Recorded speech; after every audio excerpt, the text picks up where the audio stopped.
Chicos, buenos días. ¿Se me escucha fuerte y claro? Buenos días, profesor. ¿Qué tal? Buen día. Gracias.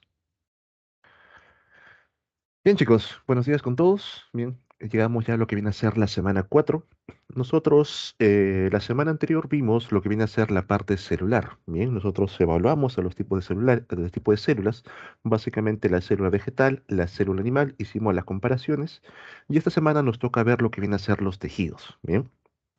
De igual manera, chicos, vamos a separarlos entre la parte animal y la parte vegetal.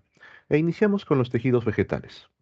Muchos de nosotros hemos sembrado en algún momento una plantita, bien, y hemos visto cómo esta planta germina, empieza a desarrollarse, empieza a crecer. Ahí nosotros hemos evidenciado la acción de los llamados tejidos meristemáticos, bien, también conocidos como los tejidos de crecimiento. Estos tejidos meristemáticos se pueden clasificar como el meristemio primario o apical, el que permite el crecimiento longitudinal, va a permitir que la planta gane talla. Y tenemos el meristemo secundario o lateral, el que permite que la planta se engrose. Bien. Ahora, cuando nosotros nos referimos a las plantas, bien, hay que entender que muchas de ellas pasan por tres etapas. Algunas se quedan en una de esas etapas. La primera etapa que todos, absolutamente todos, van a desarrollar es la etapa de hierbas. Bien, todos van a ser una hierbita en un inicio. Algunas se quedan ahí como hierbas para siempre. Tal es el caso, por ejemplo, del culantro, el perejil, tú has visto que se queda verdecito toda su vida. La segunda etapa que algunas plantas desarrollan viene a ser la etapa de arbusto. ¿Bien? Empiezan a formar como unos pequeños árboles, pero tú notas que el tallo todavía es flexible, bien, que no gana tal altura, que el tronco se ha engrosado, que el tallo se ha engrosado, pero no tanto. Bien, ahí tienes a las plantas arbustivas. Y la última etapa que llegan algunos ejemplares viene a ser ya la etapa de árbol. Bien, cuando ya el tronco es completamente grueso, las ramas ya son más duras y por supuesto la altura es mucho mayor. ¿Bien? Entonces, todo eso se desarrolla gracias a los tejidos meristemáticos. Las plantas que van a ser árboles van a pasar por cada una de las etapas. Aquellas que son arbustos pasan por la etapa de hierba y se quedan como arbustos. Y las hierbas únicamente se desarrollan como hierbas. ¿Bien? Entonces, ¿por qué el tejido meristemático puede realizar todas estas funciones?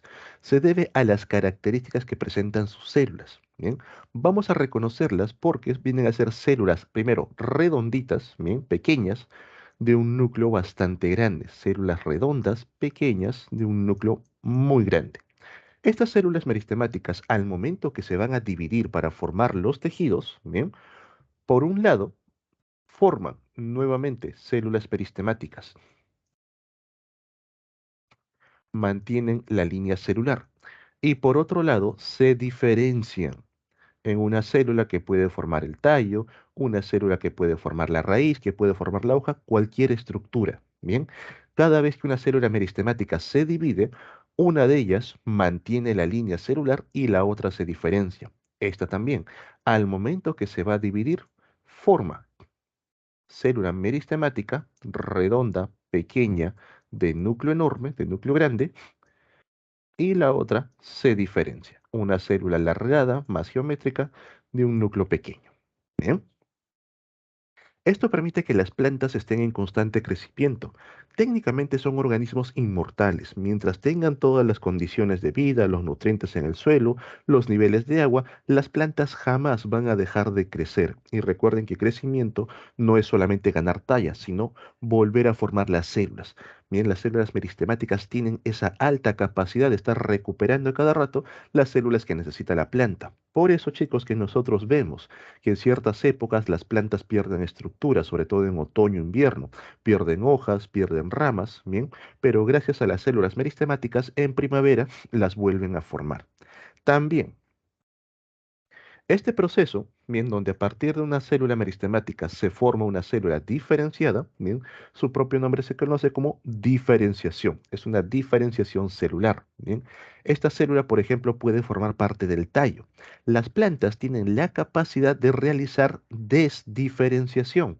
A partir de esta célula ya diferenciada, pueden volver a formar una célula meristemática y esa célula meristemática puede volver a diferenciarse en otra estructura. ¿Esto donde lo han visto? Por ejemplo, cuando van por un parque, les gusta una plantita, quieren llevársela a casa a un macetero, no se llevan toda la planta, no se llevan las semillas, sino que basta con arrancar un pedazo de tallo, ahí ya hay células diferenciadas en tallo, bien, lo llevan a casa, lo colocan en agua, y esas células diferenciadas en tallo se desdiferencian a células meristemáticas, las cuales se vuelven a diferenciar, pero esta vez para formar raíz. Bien. Entonces las plantas tienen ese potencial de poder diferenciarse y desdiferenciarse gracias a sus células meristemáticas. Ahora, ¿dónde vamos a ubicar a estos tejidos meristemáticos? En los principales lugares de crecimiento, como por ejemplo en la zona apical. Aquí encontramos bien a los meristemos primarios, el ápice del tallo, que se encuentra en la parte superior, el ápice de la raíz, que se encuentra en la parte inferior, permitiendo de esa manera que la planta pueda ir ganando más talla, pueda profundizarse mucho más. Y observemos, por aquí. Notamos, por ejemplo, este es el ápice a nivel de la raíz, que en este punto, en este centro, hay células redonditas, a diferencia de las células que se encuentran ya diferenciadas alrededor, que son más geométricas, más grandes. Estas células redonditas vienen a ser el meristemo apical a nivel de la raíz. Van a estar dividiéndose constantemente, formando por un lado células meristemáticas y por otro lado células ya diferenciadas. Las células diferenciadas se van alejando del punto para formar el resto de la estructura de la raíz. Bien, la raíz principal, las raíces adventicias o laterales. En la imagen de la derecha, que tiene menos aumento, estos vienen a ser los ápices a nivel de tallo. No se nota, digamos, de manera más cercana a las células como lo hace aquí en la raíz, pero han coloreado los núcleos. Bien, los núcleos vienen a estar formados por puntitos morados. Notamos que en estos puntos, bien, los núcleos están más cerca. ¿Por qué? Por dos razones. Número uno, son más grandes. Número dos, las células son más pequeñas, son redonditas. A diferencia, por ejemplo, de esta zona que está más clara, que ya son células diferenciadas, vemos que ya las células son más alargadas, más geométricas, los núcleos están más separados de sí y son núcleos más pequeños. Bien, entonces esto indica los puntos donde vamos a encontrar tejidos meristemáticos, bien de tipo primario o apical. ¿Qué ocurre con el meristemo secundario o lateral? Al meristemo secundario o lateral también se le conoce como cambio y va a presentar dos tipos. Tenemos el cambium vascular, el que permite formar los vasos conductores, y el cambium suberoso o suberosum, ¿bien? El que permite engrosar el tallo. Entonces, atentos por aquí.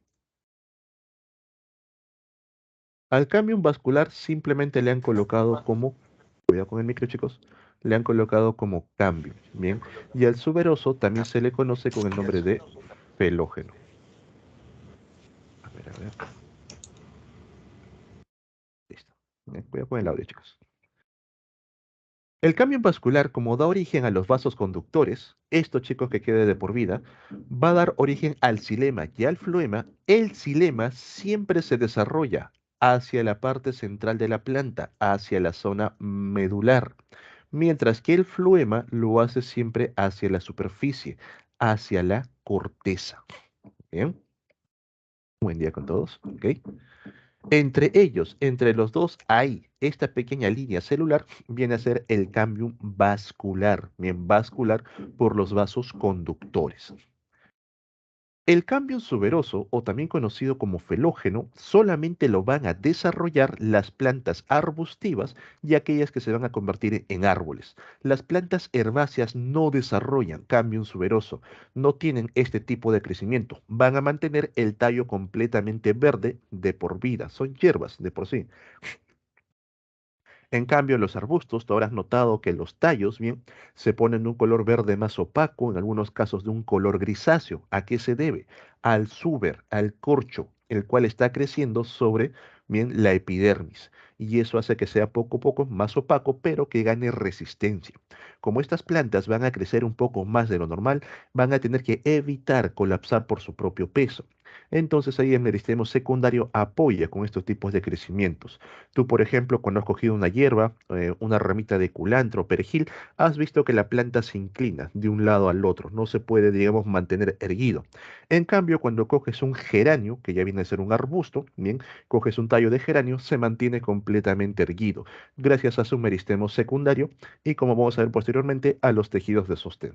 Bien. Entonces, chicos, meristemo primario o apical lo presentan todos. Meristemo secundario o lateral de tipo vascular, el cambio vascular, también lo desarrollan todos. Todas las plantas tienen vasos conductores, pero el cambio suberoso, el que forma el suber o corcho, solamente lo van a desarrollar los arbustos y los árboles. Bien, las hierbas, las herbáceas no lo desarrollan para nada. ¿Ok?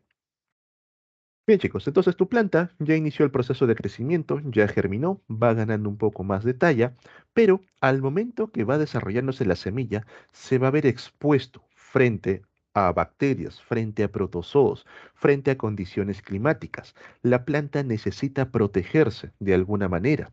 Es por eso que la planta, bien luego de que se activan los tejidos meristemáticos, desarrolla a los tejidos protectores. Bien. Todas las plantas de manera inicial, cuando son hierbas, van a desarrollar a la epidermis, que es un tejido protector que recubre todas las estructuras vegetales, el tallo, las hojas. Bien, la epidermis está conformada por una sola capa de células, la pueden ver por aquí, las cuales en su superficie liberan sustancias que desarrollan a la cutícula. Esta cutícula está formada por lípidos simples, también se le conoce como cera, la cual impermeabiliza a la planta, no permite que el agua pueda, digamos, degradarla o reaccionar. Es por eso que ustedes, por ejemplo, cuando riegan sus plantitas, van a ver que el agua cae sobre las hojas y simplemente se resbala. Bien, es completamente impermeable. Perdón, ok. Ahora, ¿por qué el epidermis está conformado por una sola capa de células y a su vez estas células son translúcidas, son transparentes? Como te digo, la epidermis se desarrolla principalmente al inicio de todas las plantas, ¿bien? En su etapa inicial. Y va a ser translúcida porque por debajo vamos a encontrar a células con gran cantidad de cloroplastos, el llamado parénquima clorofiliano. Entonces, para que la luz pueda atravesar sin ningún problema, ¿bien? Estas células son translúcidas, completamente translúcidas. Y ya por debajo las células aprovechan la luz para realizar fotosíntesis.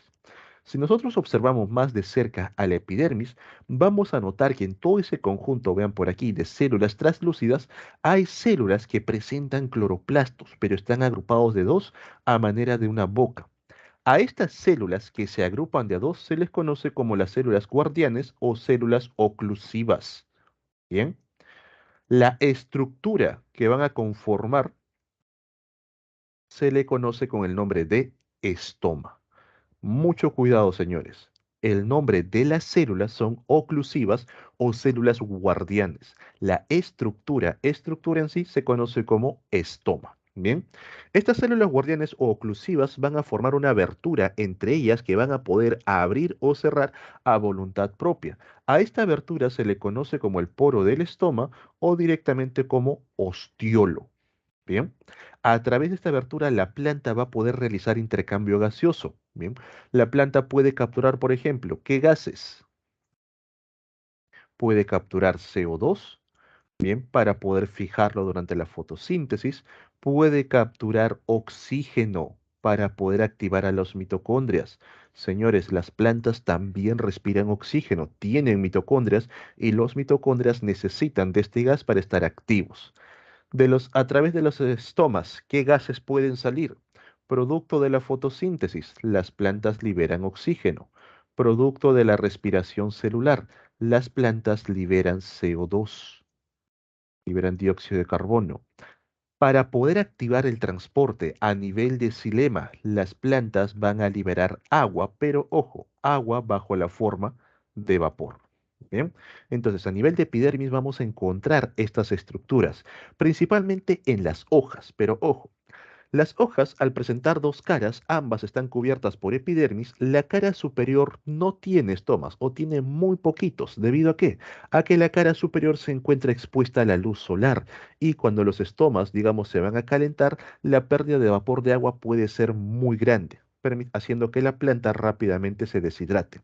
Los estomas se van a ubicar principalmente en la parte inferior, en el envés. Va a haber una gran cantidad de estomas que van a liberar vapor de agua para que el transporte a través del xilema se active y los nutrientes, bueno, las sales minerales, lleguen a las hojas y realicen fotosíntesis. Bien. Ustedes quizás habrán visto en algunos documentales que durante las madrugadas, sobre todo cuando el sol está saliendo, se observa los bosques, se observa la selva con una especie de niebla. Esa niebla la producen las plantas al liberar vapor de agua. ¿Bien? Ok, entonces la epidermis como tejido protector está presente en todas las plantas. Las hierbas van a tener epidermis toda su vida, desde que se desarrollan hasta que mueren. En cambio, los arbustos, los árboles, ya cuando dejan de ser hierbas, pasan a ser arbustos, sobre la epidermis van a desarrollar un segundo tejido protector conocido como peridermis. Bien, repito, sobre la epidermis desarrollan la peridermis. Esta peridermis surge gracias al cambium suberoso. Va a cubrir al epidermis y va a formar el llamado corcho. Bien, aquí está el felógeno o cambium suberoso. Bien, la epidermis está mal señalada, tiene que estar más abajo, porque sobre ella se desarrolla el corcho. Bien, y todo eso en conjunto se conoce como peridermis, que está aquí. Vas a ver que los tallos se tienden a engrosar, ¿bien? Vas a notar que dejan de tener ese color verde brillante, un verde llamativo, para tener un verde más opaco, como aquí en las imágenes, o tener directamente ya un color grisáceo, ¿bien? A nivel de las hojas no se desarrolla peridermis, por si acaso. Las hojas siempre mantienen la epidermis para realizar fotosíntesis de manera tranquila. Esto principalmente es en el tallo. Las plantas que todavía mantienen un color verdoso se debe a que en este tallo todavía hay presencia de cloroplastos con clorofila. Estos tallos pueden realizar fotosíntesis y para eso necesitan realizar intercambio gaseoso. Vas a notar que en estos tallos de un verde más opaco, más oscuro, hay presencia de unas pequeñas heridas, parecen así unos raspones. Bien, a estas pequeñas heridas se les conoce como lenticelas. Bien, esas lenticelas son aberturas, también lencitelas que les han colocado. Son aberturas que permiten el intercambio gaseoso para que las células que van a presentar cloroplastos puedan aprovechar el CO2, puedan liberar el oxígeno y de esa manera continuar con los procesos fotosintéticos. ¿Bien? Entonces, chicos, epidermis, todas las plantas lo van a desarrollar en sus etapas iniciales. Peridermis, ya cuando las plantas se vuelven arbustos y posteriormente también se van a volver árboles, ¿bien? Pero la peridermis únicamente a nivel del tallo, no se desarrolla sobre las hojas, ¿bien? Las hojas mantienen epidermis toda su vida. Bien. Entonces tu planta siguió creciendo, bien, empezó a desarrollar sus tejidos protectores, una hierba, un arbusto, y la planta para continuar con su desarrollo necesita almacenar sustancias. Es ahí donde viene el tercer tipo de tejido, el llamado tejido fundamental o parenquimático. Bien, muchos en este punto quizás a veces le tienen miedo a la propia palabra. Profe, me hablan de los parénquimas, me confunde. Simplemente son tejidos, son células agrupadas que van a almacenar una sustancia, nada más. ¿Bien? El tejido fundamental o parenquimático son células que almacenan cierto tipo de sustancias. Por ejemplo, parénquima clorofiliano viene a ser un conjunto de células, bien, en cuyo interior van a almacenar una sustancia conocida como clorofila. Bien, esta clorofila no se encuentra libre, va a estar en las organelas conocidas como cloroplastos. Bien, gracias a eso, el parénquima clorofiliano permite los procesos de fotosíntesis. ¿Y dónde se lleva a cabo la fotosíntesis? En los órganos fotosintéticos. No se limiten a responder hojas, porque no solamente se lleva a cabo en las hojas. Es cierto que las hojas son los principales, pero también ocurre en los tallos verdosos. Bien, los tallos verdes van a seguir realizando fotosíntesis, ya que ese color verdoso se lo deben a la clorofila. Bien, entonces ahí tenemos al parénquima clorofiliano, conjunto de células en cuyo interior almacenan la clorofila, ¿dónde? En los cloroplastos. Bien, el parénquima de reserva se encarga de almacenar sustancias nutritivas de reserva. Bien, eso lo hacen dentro de los llamados leucoplastos. ¿Te acuerdas la clase anterior? Estos leucoplastos, para empezar, son plastidios que no presentan coloración alguna y que pueden almacenar, por ejemplo, azúcares en los llamados amiloplastos, pueden almacenar aceites, bien, lípidos en los llamados oleoplastos, bien, o elaioplastos, y pueden almacenar proteínas en los proteinoplastos. Bien, estas células del parénquima de reserva tienen una gran cantidad de leucoplastos para poder almacenar distintos tipos de sustancias. Las plantas principalmente tienen una gran cantidad de amiloplastos, almacenan bastantes azúcares. Por eso que nosotros cuando consumimos estos vegetales principalmente aprovechamos los azúcares bajo la forma de almidón. Bien, hay proteínas, pero no en suficiente cantidad. Bien, las plantas de por sí no aportan muchas proteínas a comparación de las carnes. Bien, y los aceites principalmente en las semillas. Entonces, lo que más encontramos son amiloplastos. Bien, reservas de almidón. ¿Dónde? En las estructuras comestibles de la planta, principalmente, por ejemplo, en las raíces, como las zanahorias, los nabos, beterragas, en los tubérculos, los tallos modificados, la papa, la oca, la mashua, bien, lo encontramos en los frutos, hay una gran cantidad de almidones, de azúcares, por eso que tienen ese sabor dulce, bien. Entonces, todo eso corresponde al parénquima de reserva. Bien, recuerda, son translúcidos, completamente transparentes. Luego tenemos al parénquima acuífero. Su propio nombre lo indica, conjunto de células que van a almacenar gran cantidad de agua. Por lo tanto, la organela que se encuentra más desarrollada va a ser las vacuolas. Bien, estas células van a presentar vacuolas enormes, lo cual hace que el resto del contenido celular, bien el núcleo y otras organelas, se desplacen hacia los lados, a un pequeño espacio. En esas vacuolas se almacenan principalmente líquidos, ¿bien? Dentro de ellos lo que viene a ser el agua, pero también puede haber otras sustancias líquidas, digamos, que acumulan, como los desechos, ¿bien? Recuerden que las plantas no cuentan con sistema excretor, entonces a nivel de vacuolas va a almacenar el exceso de algunas sustancias tóxicas, algunas sustancias que la planta ya no necesita. ¿Dónde vamos a encontrar a este parénquima acuífero? ¿En qué plantas? Ahí tenemos, por ejemplo, a las plantas desérticas, bien, también llamadas xerofíticas, y tenemos a las suculentas. En una planta desértica como las cactáceas vamos a encontrar que las hojas están modificadas. En las cactáceas las espinas realmente son las hojas. ¿Por qué adquirieron esta forma? Recuerda que a nivel de hojas encontramos los estomas, con lo cual cuando están expuestas a altas temperaturas puede perder mucha agua. Frente a eso, las cactáceas modificaron estas hojas para volverlas espinas y de esa manera no perder agua. Y a su vez también les ayuda a defenderse. Si ustedes, por ejemplo, se compran una cactácea, lo tienen ahí en su macetita, y lo riegan todos los días, van a notar que en lugar de formar espinas, le salen hojas.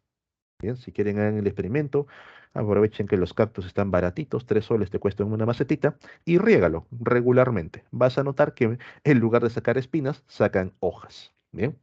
Profe, y entonces, si las hojas son espinas, ¿dónde realizan la fotosíntesis? Esta estructura lobulada, bien que conoces como el nombre de penca, esto es un tallo modificado. En ese tallo, bien que es de color verdoso, realizan fotosíntesis. Hay parénquima clorofiliano. Pero para poder aprovechar mejor las condiciones de agua, porque en el desierto escasea, cuando ya llega la noche y las temperaturas empiezan a bajar, el poco vapor de agua se condensa de manera líquida, bien, ahí las raíces rápidamente lo aprovechan y lo almacenan en su parénquima acuífero. Bien, para que luego durante el día puedan realizar los procesos fotosintéticos.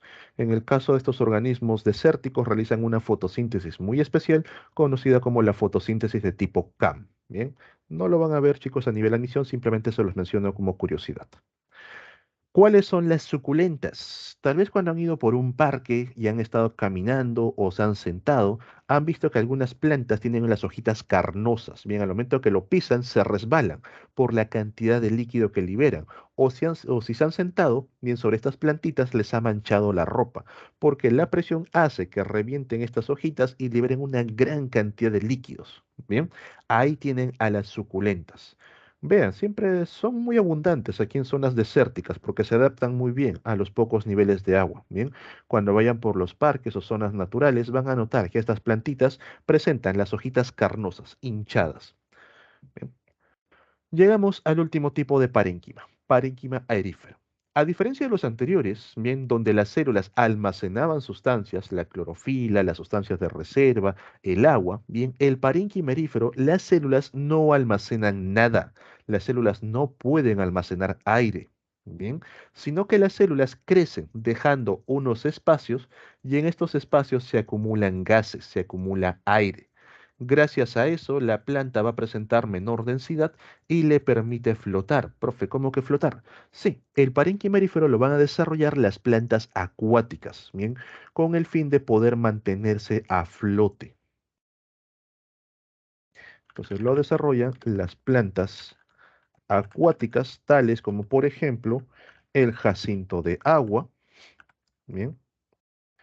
El lirio de agua, ¿cómo se llama esa planta grande que se extiende? Que algunos creen que se pueden posar sobre ellas, los nenúfares, ¿bien? Jacinto de agua, el nenúfar, la flor de loto, ¿bien? Todas ellas van a poder desarrollar abundante parénquimerífero, quiere decir, las células dejan espacios para que acumulen aire y gracias a eso mantenerse a flote. Entonces, por ejemplo, aquí encontramos el fondo de un lago, un río, por aquí va a estar la superficie y las plantas, en este caso los nenúfares, jacinto de agua, pueden mantenerse a flote. Bien, las raíces van a estar ahí, sumergidas en el agua. De esa manera pueden aprovechar mejor la luz para realizar fotosíntesis. En cuanto a las plantas submarinas, plantas, bien, las que desarrollan raíces como los pastos marinos, también van a desarrollar parénquima acuífero, perdón, aerífero, el cual permite que se mantengan erguidos y de esa manera aprovechar mejor la luz. Ahora, un dato en este punto y de manera general. Con el parénquimerífero van a tratar de confundirte con las algas pardas. ¿Bien? Las algas pardas son algas gigantes, son algas enormes, las cuales pueden llegar a medir hasta 60 metros, forman bosques submarinos. Estas algas bien van a desarrollar rizoides, los cuales se agarran en las profundidades, bien, se agarran a un suelo rocoso y luego el cuerpo del alga puede mantenerse erguido porque desarrollan unas estructuras a manera de bolitas donde dentro de las estructuras acumulan gases, bien permitiendo que el alga se mantenga erguida. Esto no es un ejemplo de parénquimerífero. ¿Por qué?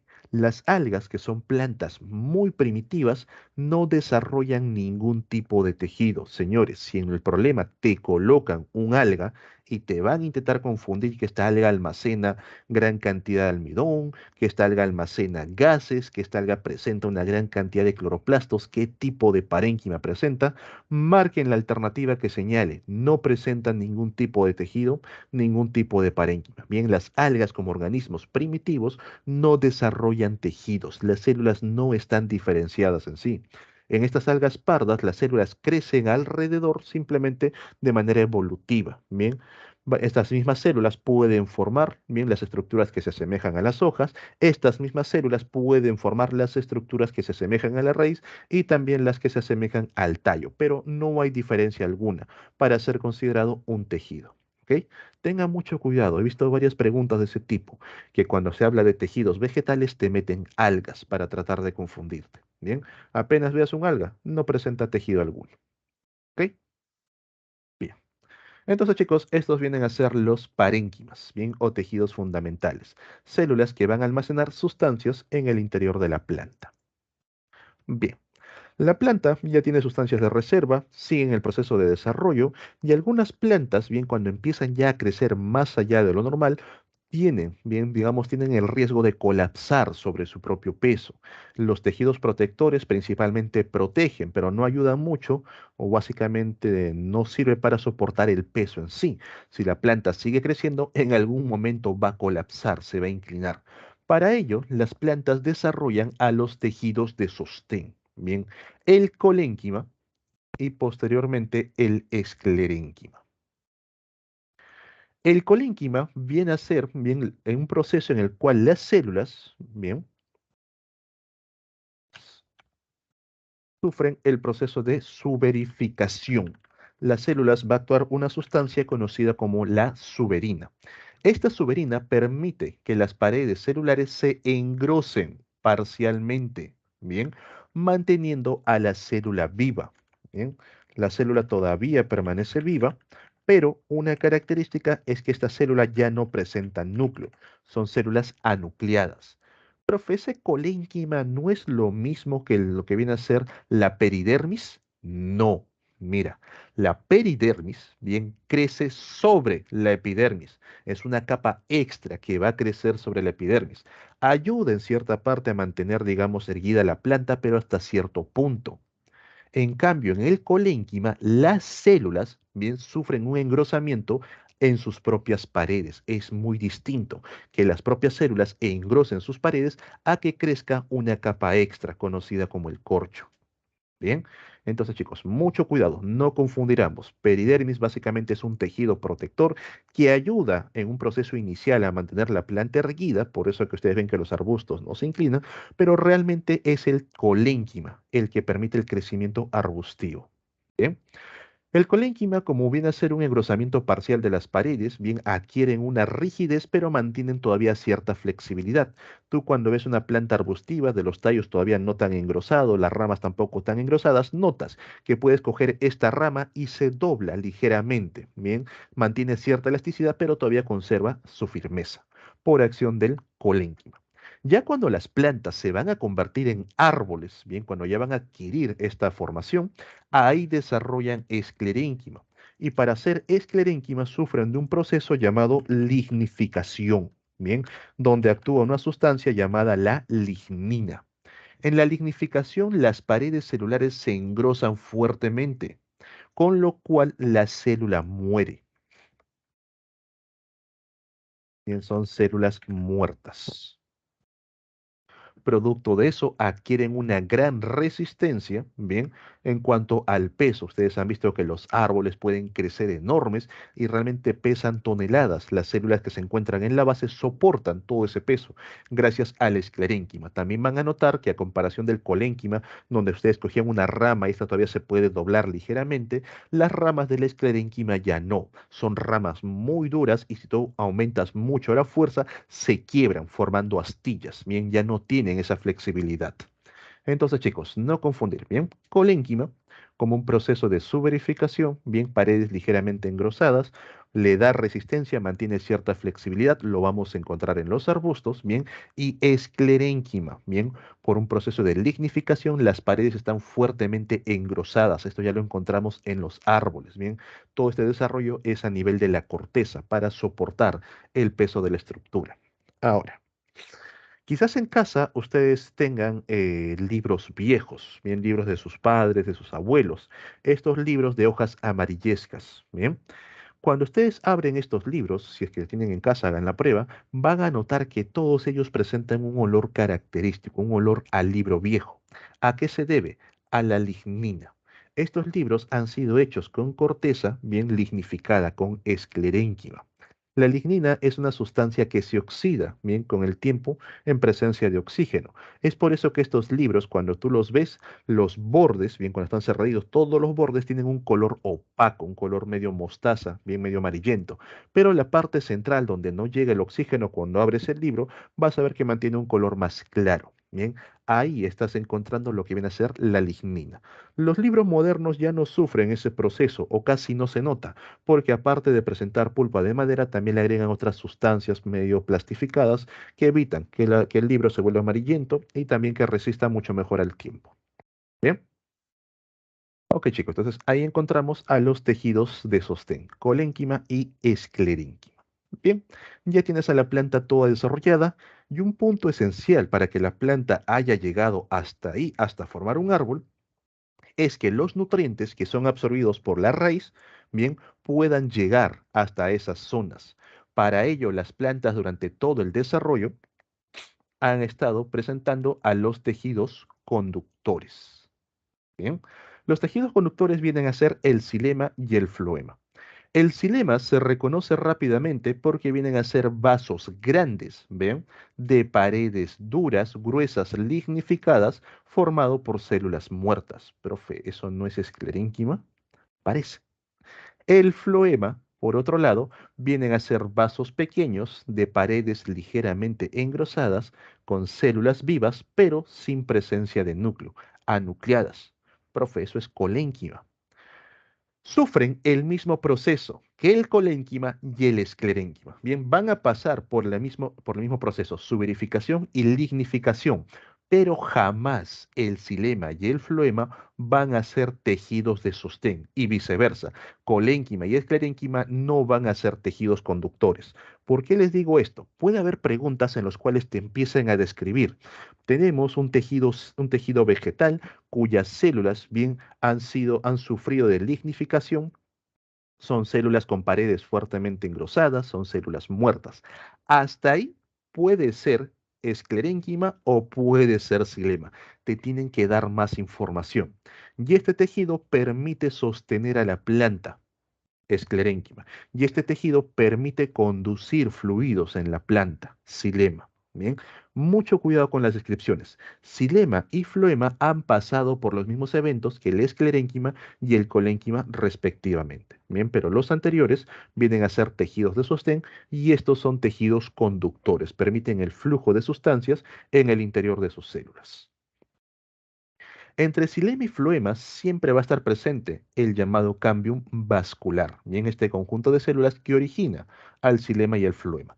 Recuerda, el xilema siempre se desarrolla hacia el centro, hacia la parte medular, mientras que el floema siempre lo hace hacia la corteza. En cualquier planta van a encontrar siempre ese patrón. ¿Bien? Ok, vamos con el xilema. El transporte que se da a nivel del xilema, el transporte se conoce como arrastre, ¿bien? Por cohesión, tensión. Esto lo vamos a explicar ya cuando veamos sistema circulatorio. Bien, simplemente se menciona aquí. El transporte que ocurre en el xilema es arrastre por cohesión, tensión, lo cual permite que la savia, la llamada savia bruta, bien, que está conformada ¿por qué? Por agua más sales minerales. A estas sales minerales también se le conoce con el nombre de iones. ¿Bien? Permite que la savia bruta llegue de dónde a dónde. Llegue de la raíz, ¿bien? Hacia los órganos fotosintéticos, principalmente las hojas, pero también si hay tallos verdosos, lo va a transportar ahí, ¿bien?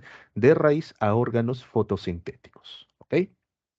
Por otra parte, el floema, el transporte que ocurre a nivel de floema, se conoce, ¿bien? El transporte por flujo de masas. La sustancia que se transporta en el floema ya viene a ser la llamada savia elaborada, ¿bien? La cual está formada también por agua más nutrientes que ha obtenido la planta por fotosíntesis. Esta savia elaborada va a dirigirse desde los órganos fotosintéticos, ¿bien? Hacia el resto de la planta, ¿ok? Entonces, chicos, mucho cuidado. Ambos vasos, ambos transportan agua si te colocan verdadero y falso. Bien, el agua circula tanto por el xilema como por el floema. Pueden llegar a las diversas estructuras. El xilema únicamente transporta en un sentido, de la raíz a los órganos fotosintéticos, principalmente las hojas. Bien, una vez que ocurre la fotosíntesis a nivel de las hojas, bien, de estos órganos fotosintéticos va a ir al resto de la planta, priorizando en primer lugar la raíz, luego de la raíz al tallo, luego del tallo a las hojas y si todavía te sobra, recién ahí desarrolla frutos. Bien, por eso que si tu planta no está bien nutrida, no va a desarrollar frutos, no tiene suficientes nutrientes para poder almacenarlos en estas estructuras. La planta prioriza a la raíz, pero que cuando llegan las etapas, por ejemplo, de invierno, la planta pierde las hojas, puede perder las ramas, puede perder parte del tallo, pero la raíz se va a mantener hasta el final con sus reservas para que cuando ya llegue la primavera, nuevamente desarrollar toda la estructura con sus reservas, ¿bien? Y los tejidos meristemáticos, ¿ok? Entonces, chicos, esto es el transporte en xilema y en floema.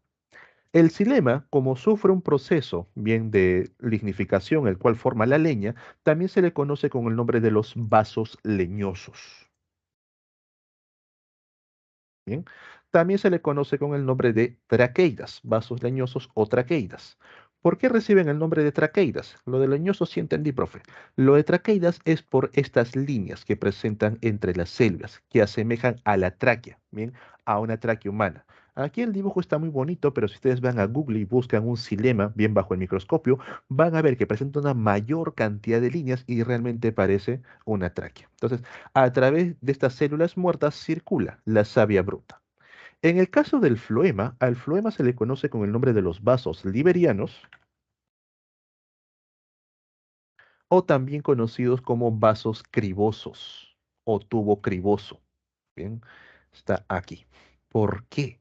Entre cada célula del floema va a haber una placa que presenta orificios, bien, o también llamadas cribas. A eso se le conoce como la placa cribosa.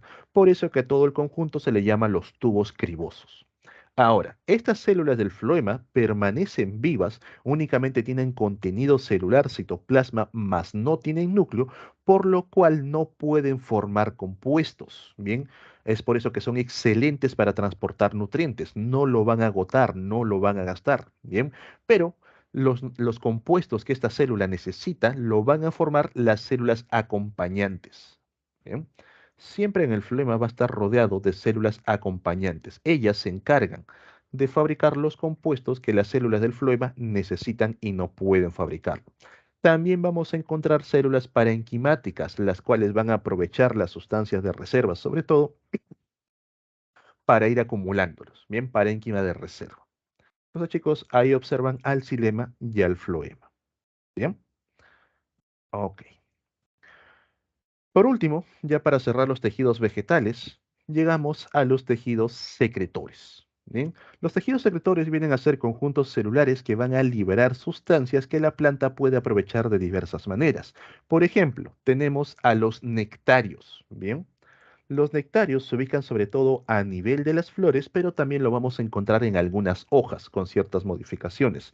Los nectarios producen una sustancia muy dulce, muy azucarada, conocida como néctar. Bien, este néctar está formado principalmente por agua más azúcares, más carbohidratos.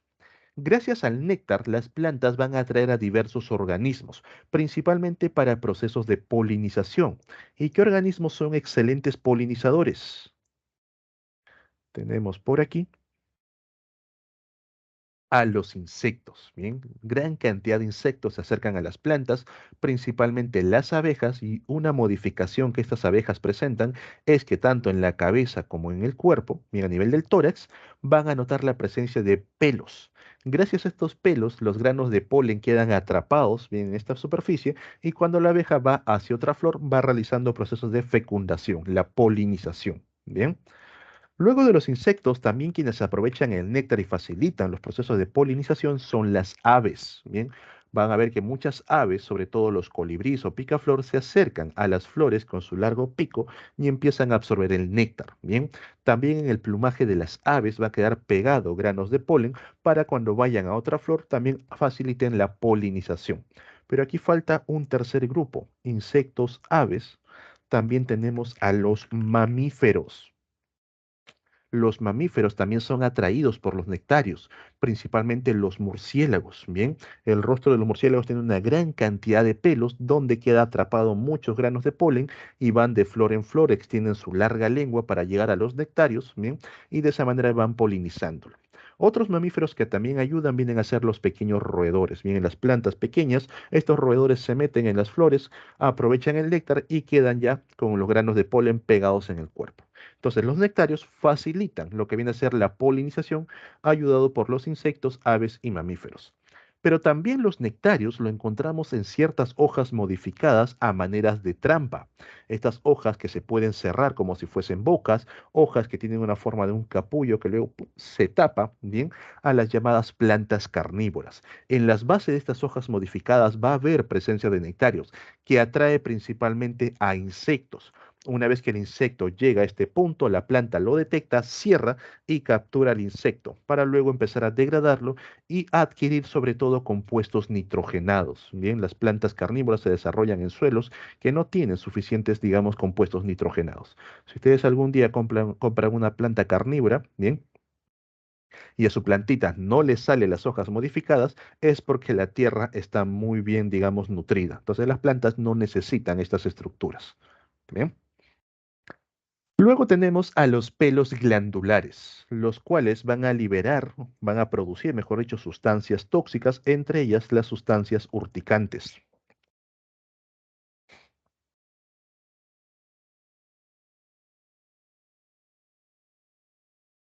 ¿Cómo así?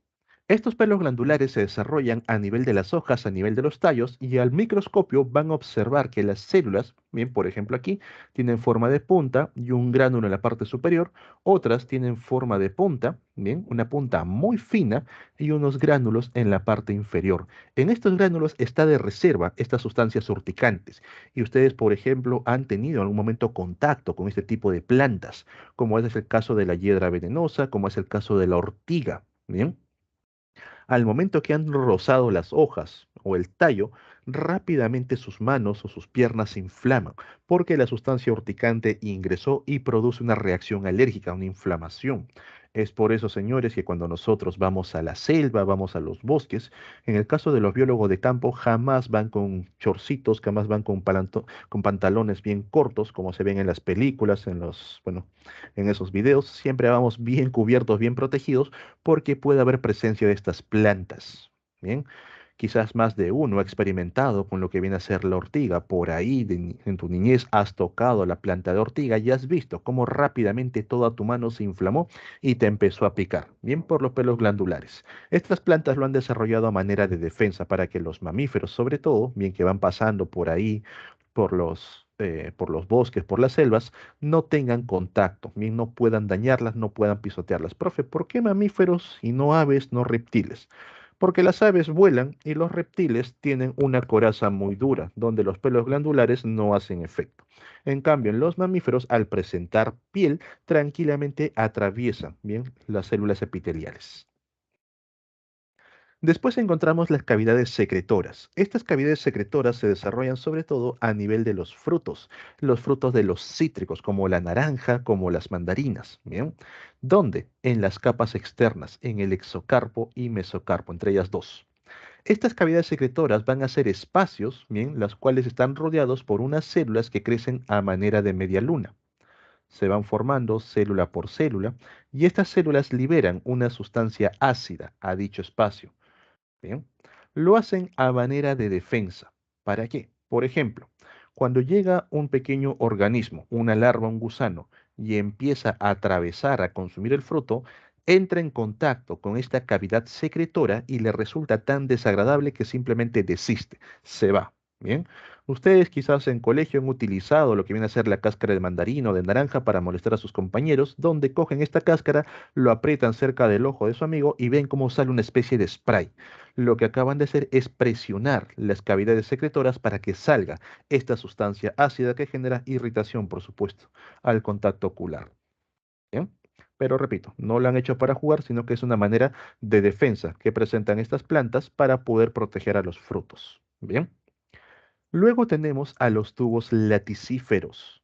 Los tubos laticíferos van a producir una sustancia conocida como látex. Y no confundan el látex con lo que viene a ser el caucho. El caucho es un tipo de látex. Bien, el látex está formado principalmente por lo que viene a ser agua, más la presencia de gomas, más la presencia de alcaloides. Y estos alcaloides son los que le dan sus cualidades, dependiendo del tipo de látex que sean. En la planta de caucho, por supuesto, cuando sale este líquido blanquecino, bien, se lo puede recoger, se lo puede tratar para convertirlo en el jeve, en las gomas, que luego pueden formar parte de las llantas, pueden formar parte de las gomas en diversos productos. Bien, otro tipo de látex que vamos a encontrar también, por ejemplo, es la sangre de grado. Ese líquido rojizo que se utiliza para cicatrizar heridas proviene de los tubos laticíferos de un árbol. Bien, van a cortar lo que viene a ser la corteza y va a empezar a salir un líquido blanquecino que no es savia, ¿bien? Bueno, en este caso un líquido rojizo, va goteando poco a poco y lo acumulan en recipientes. De por sí el látex resulta siempre tóxico, es una sustancia muy tóxica.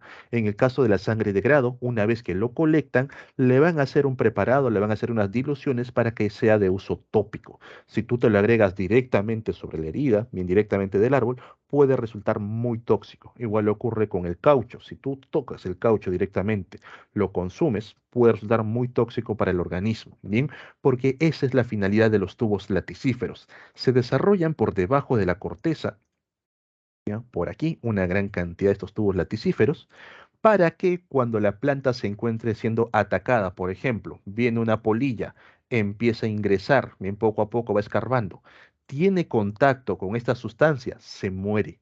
Bien, a diferencia de la cavidad secretoria que simplemente le resulta desagradable y se va a otro lado, en este caso se muere. El látex es muy tóxico y es un excelente bactericida. Bien, esto también lo han visto, por ejemplo, cuando las plantas pierden sus estructuras, cuando cortan las ramas, empiezan a liberar un líquido blanquecino que recubre esa herida para evitar que sea, digamos, infectada por bacterias y otros microorganismos. Bien, es un potente germicida. Otro tipo de látex que nosotros utilizamos, por ejemplo, para la limpieza de lo que vienen a ser las mayólicas, los baños, las cocinas, es el famoso pinesol, el cual proviene de la resina del pino, de los árboles de pino. Bien, es un excelente germicida y que nosotros empleamos para poder desinfectar las superficies. Bien, chicos, entonces ahí tienen ejemplos de los llamados tejidos secretores. Hasta aquí sería la parte con respecto a los tejidos vegetales. ¿Quedaría alguna duda, alguna consulta antes de pasar a la parte animal? ¿Algún punto que no haya quedado claro?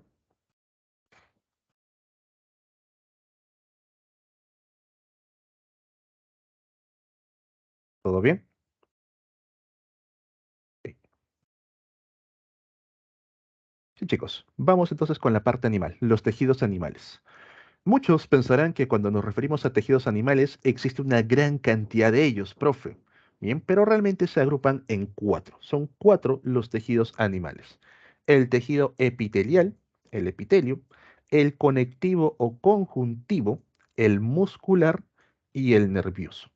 Profe, ¿y dónde está el tejido cartilaginoso, el adiposo, el óseo, el sanguíneo, todos ellos? Esos pertenecen como parte del conectivo. Bien, el tejido conectivo va a presentar muchas variantes en cuanto a sus células. ¿Ok? Pero son cuatro los tejidos principales: epitelial, conectivo, conjuntivo, muscular y nervioso. Iniciamos con el epitelial. El tejido epitelial se desarrolla a partir de las tres capas embrionarias. Profe, ¿qué es eso? Cuando se va a formar un embrión, va a desarrollar tres capas de células. La más externa se conoce como el ectodermo. Bien, el tejido epitelial sale también del ectodermo, pero junto con él sale el tejido nervioso, salen las células nerviosas. Por eso que en conjunto forman los órganos de los sentidos. Bien, los órganos de los sentidos que nosotros tenemos es una unión entre tejido epitelial y tejido nervioso porque ambos se desarrollan del ectodermo. ¿No me creen? El tacto, células epiteliales con células nerviosas. Olfato, gusto, vas a encontrar a células nerviosas recubiertas con células epiteliales. La vista, a nivel de la retina, hay células epiteliales conectadas con el nervio óptico. El oído, ahí vas a encontrar a células ciliadas conectadas, ¿bien? Con unas células nerviosas que a su vez se conectan con el nervio, ¿bien? Del oído. ¿Ok? Entonces, el ectodermo forma tejido epitelial. La capa más interna, endodermo. El endodermo viene a formar todos los conductos que se unen, bueno, todos los órganos y tejidos que se forman entre la boca y el ano, básicamente el sistema digestivo y el aparato respiratorio. Bien, en todos ellos también vamos a encontrar tejido epitelial. Tenemos epitelio recubriendo los alveolos, tenemos epitelio recubriendo las partes internas del intestino. Bien, el epitelio también surge del endodermo. Entonces, entre la capa más externa y la capa más interna, hay una capa que se encuentra en medio meso, el mesodermo. A partir de este mesodermo surge todos los órganos, bien, todos los tejidos de relleno. Hablamos de huesos, hablamos de músculo, tejido conectivo directamente, y ahí también vamos a encontrar tejido epitelial. Bien, el tejido epitelial surge de las tres capas embrionarias: ectodermo, endodermo y mesodermo. Ahora, ¿qué características presenta el tejido epitelial en cuanto a la estructura? Para empezar, ustedes, por ejemplo, a nivel de colegio, quizás hasta ahora, hacen un pequeño truco con el borde de los dedos, ¿bien? Donde cogen un alfiler o algo puntiagudo y se atraviesan el borde del dedo, dejando la aguja o el alfiler ahí pegados. Lo hacen sin ningún temor porque saben que no duele, sabes que no sangra, ¿bien? Porque únicamente has tomado al tejido epitelial. Bien, el tejido epitelial es avascular, no presenta vasos sanguíneos. Cuando ustedes quizás en un momento se han caído, se han sujetado con las manos, se les raspó, les salió una especie de pellejito, pero no sangró porque únicamente dañaron tejido epitelial. Si tú sufres un raspón y hay presencia de sangre, ya atravesaste el tejido epitelial. Profe, y si no hay vasos sanguíneos, ¿cómo es que las células se nutren? El tejido epitelial se desarrolla siempre sobre una membrana basal. En esta membrana basal hay presencia de vasos sanguíneos, que luego las células van a aprovechar y pueden pasar los nutrientes de una célula a otra. Bien, por eso, por ejemplo, cuando tú vas a la playa y no usas protector, te quemas la piel, vas a ver cómo esta zona se queda enrojecida. ¿Por qué? Por dos cosas. Número uno, las células epiteliales resistieron el proceso de quemadura, pero aquellas que perecieron simplemente caen, bien, las vas exfoliando, lo cual hace que la membrana basal quede más expuesta, se note un poco más rojito por los vasos conductores. Y a su vez, como tienen que reparar esta zona, como tienen que enfriarla, los vasos sanguíneos transportan mayor cantidad de sangre, por eso que está bien rojito. Pero al no haber células epiteliales, las terminaciones nerviosas quedan expuestas, por eso que esta zona donde te has quemado, al contacto duele, te pones ropa, te duele, porque los nervios ya no están recubiertos. Bien, entonces el tejido epitelial es avascular, bien, se apoya sobre una membrana basal. Bien. Otra característica que también presenta el tejido epitelial es que sus células no secretan muchas sustancias fuera de ella. Por eso se dice que posee bien escasa matriz extracelular. Bien, las células no liberan mucha sustancia a comparación, como vamos a ver, del tejido conectivo, que las células liberan una gran cantidad de sustancias. Bien, en todo eso, ¿cuáles son las funciones que cumple el tejido epitelial? Número uno, protección. Bien, el tejido epitelial forma una barrera física que evita, por ejemplo, el ingreso de microorganismos a tu cuerpo, de esa manera bien protegiéndonos de diversas infecciones. También forma protección frente a condiciones físico-químicas, cuando te caen ácidos, cuando te quemas, bien, el tejido epitelial forma una barrera para que el daño no avance. De ahí que, por ejemplo, tú has tenido quemaduras, has tenido, por ejemplo, te ha caído algún tipo de ácido, sustancia fuerte con la que tienes contacto, jabones, lejías, detergentes y las células epiteliales bien van a sufrir en el momento, pero luego pueden recuperarse con facilidad. Bien. Permiten el transporte transcelular a través de las células y esto va acompañado con la absorción. Te dije, cuando las células epiteliales absorben los nutrientes que vienen a través de los vasos sanguíneos, pueden pasarlos de una célula a otra. Eso es transporte transcelular y eso sobre todo lo observamos a nivel de los intestinos. Bien, cuando ya se convierte todo el alimento en nutrientes, las células epiteliales en la parte interna del intestino van a absorber todos esos nutrientes y lo van a transportar a través de sus células hacia los tejidos sanguíneos, bien hacia los vasos sanguíneos, para que luego entre en circulación los nutrientes y se repartan por todo el cuerpo. Entonces permiten absorción y transporte transcelular a través de las células. El tejido epitelial también permite actuar como un tejido secretor, bien como la secreción. Ahí tenemos a las glándulas sudoríparas, tenemos a las lacrimales, las glándulas mucosas y también a las glándulas que van a producir y liberar las hormonas, las glándulas endocrinas. Bien. El tejido epitelial tiene función receptora, recibir y percibir estímulos, te lo mencioné. En los órganos de los sentidos, el tejido epitelial cumple una función en conjunto con las células nerviosas para poder permitirte que tú recibas los distintos estímulos. Estímulos provenientes de la luz, provenientes del sonido, ondas mecánicas, igual que el tacto, la parte mecánica, estímulos químicos que son percibidos por el olfato, por el gusto. Bien, aquí falta una función más. El tejido epitelial también presenta función reproductora, ya que lo vamos a encontrar a nivel de los testículos, bien, en el llamado epitelio germinal, el cual permite formar a los espermatozoides. Bien, entonces el tejido epitelial cumple todas estas funciones dentro de tu organismo. Veamos la clasificación del tejido epitelial. El tejido epitelial se clasifica principalmente en dos. Epitelio de revestimiento, aquel que va a recubrir estructuras externas, estructuras internas, y epitelio glandular, aquel que secreta sustancias. ¿Bien? El epitelio de revestimiento a su vez se subdivide en dos tipos. Epitelio de tipo simple. Se llama simple porque solamente presenta una sola capa de células. Voy a colocarte un X, una sola capa de células. Y el epitelio estratificado de estratos, de capas, ¿bien? Cuando presenta de dos a más capas de células, ¿bien? Entonces tenemos dos tipos, de una sola capa, epitelio simple, o de dos a más, epitelio estratificado. Luego, el resto simplemente es de acuerdo al tipo de célula. Por ejemplo, si está formado por células planas, epitelio simple plano. ¿Bien? Epitelio simple plano. ¿Dónde lo vamos a encontrar? Por ejemplo, a nivel de los folículos tiroideos, a nivel de los túbulos del nefrón. Si está formado por células cúbicas, bien, cuyos lados son iguales, básicamente, epitelio simple cúbico. Nada más, una sola capa de células cúbicas. Epitelio simple cúbico. Bien. Si está formado por células alargadas, donde uno de los lados es más predominante que el otro, epitelio simple cilíndrico.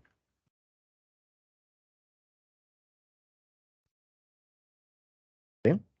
Entonces, chicos, simplemente entender que va con el nombre. Si me dicen que es epitelio simple, es una sola capa de células. Estas pueden ser células planas, pueden ser células cúbicas, células cilíndricas. Bien. Ahora, hay una subvariante de epitelio simple, conocido como el epitelio pseudoestratificado. Pseudo significa falso o en forma de, estratificado de estratos capas, bien, una falsa capa. Observen. Estas células, aquí está la lámina basal o membrana basal, bien, vemos que las células tienen contacto con la lámina basal, pero que algunas se quedan hasta la mitad, mientras que otras llegan hasta la parte superficial, con lo que realmente no forman, digamos, más de una capa. Es una sola capa, pero no se forman, digamos, de manera más visible. Por eso se le conoce como un pseudoestrato, una pseudocapa, bien, una falsa capa. ¿Dónde vamos a encontrar ese tipo de epitelio, el pseudoestratificado? A nivel del cuello, ¿bien? En la tráquea, en la laringe. ¿Bien? Ok. En cuanto al estratificado, se debe a la formación de varias capas, y estas capas van a depender del tipo de célula. Tienes epitelio estratificado plano, formado por capas de células planas, epitelio estratificado cúbico, formado por capas de células cúbicas. Bien. En el caso del epitelio estratificado plano, va a haber una diferencia entre el plano plano, simplemente estratificado plano, y el plano queratinizado. Epitelio estratificado plano, queratinizado. Bien, y el otro no queratinizado o simplemente no se nombra. Bien. ¿Qué quiere decir este queratinizado? Que las células presentan queratina en su superficie y eso, por ejemplo, lo encontramos en la dermis superficial. Gracias a la queratina, las células adquieren cierta textura. Ustedes pueden tocar su brazo, pueden tocar su piel, bien porque toda la parte externa está queratinizada y tiene una textura rugosa, una textura que, digamos, te brinda resistencia. En cambio, ¿dónde encontramos epitelio estratificado no queratinizado? Dentro de la mejilla. Ustedes se tocan la parte interna de la boca, van a ver que es suave, es muy suave. Entonces la queratina le da un cambio de textura. De igual forma, como el simple tiene una variante, el pseudoestratificado, bien, el epitelio estratificado presenta una variante conocido como el epitelio polimorfo o de transición, porque cambia de una forma a otra. Bien, aquí podemos observar las células cuando se encuentran en estado relajado ocupan más volumen mientras que las células cuando se encuentran en forma distendida, contraídas, bien, ocupan menos volumen. ¿Ok?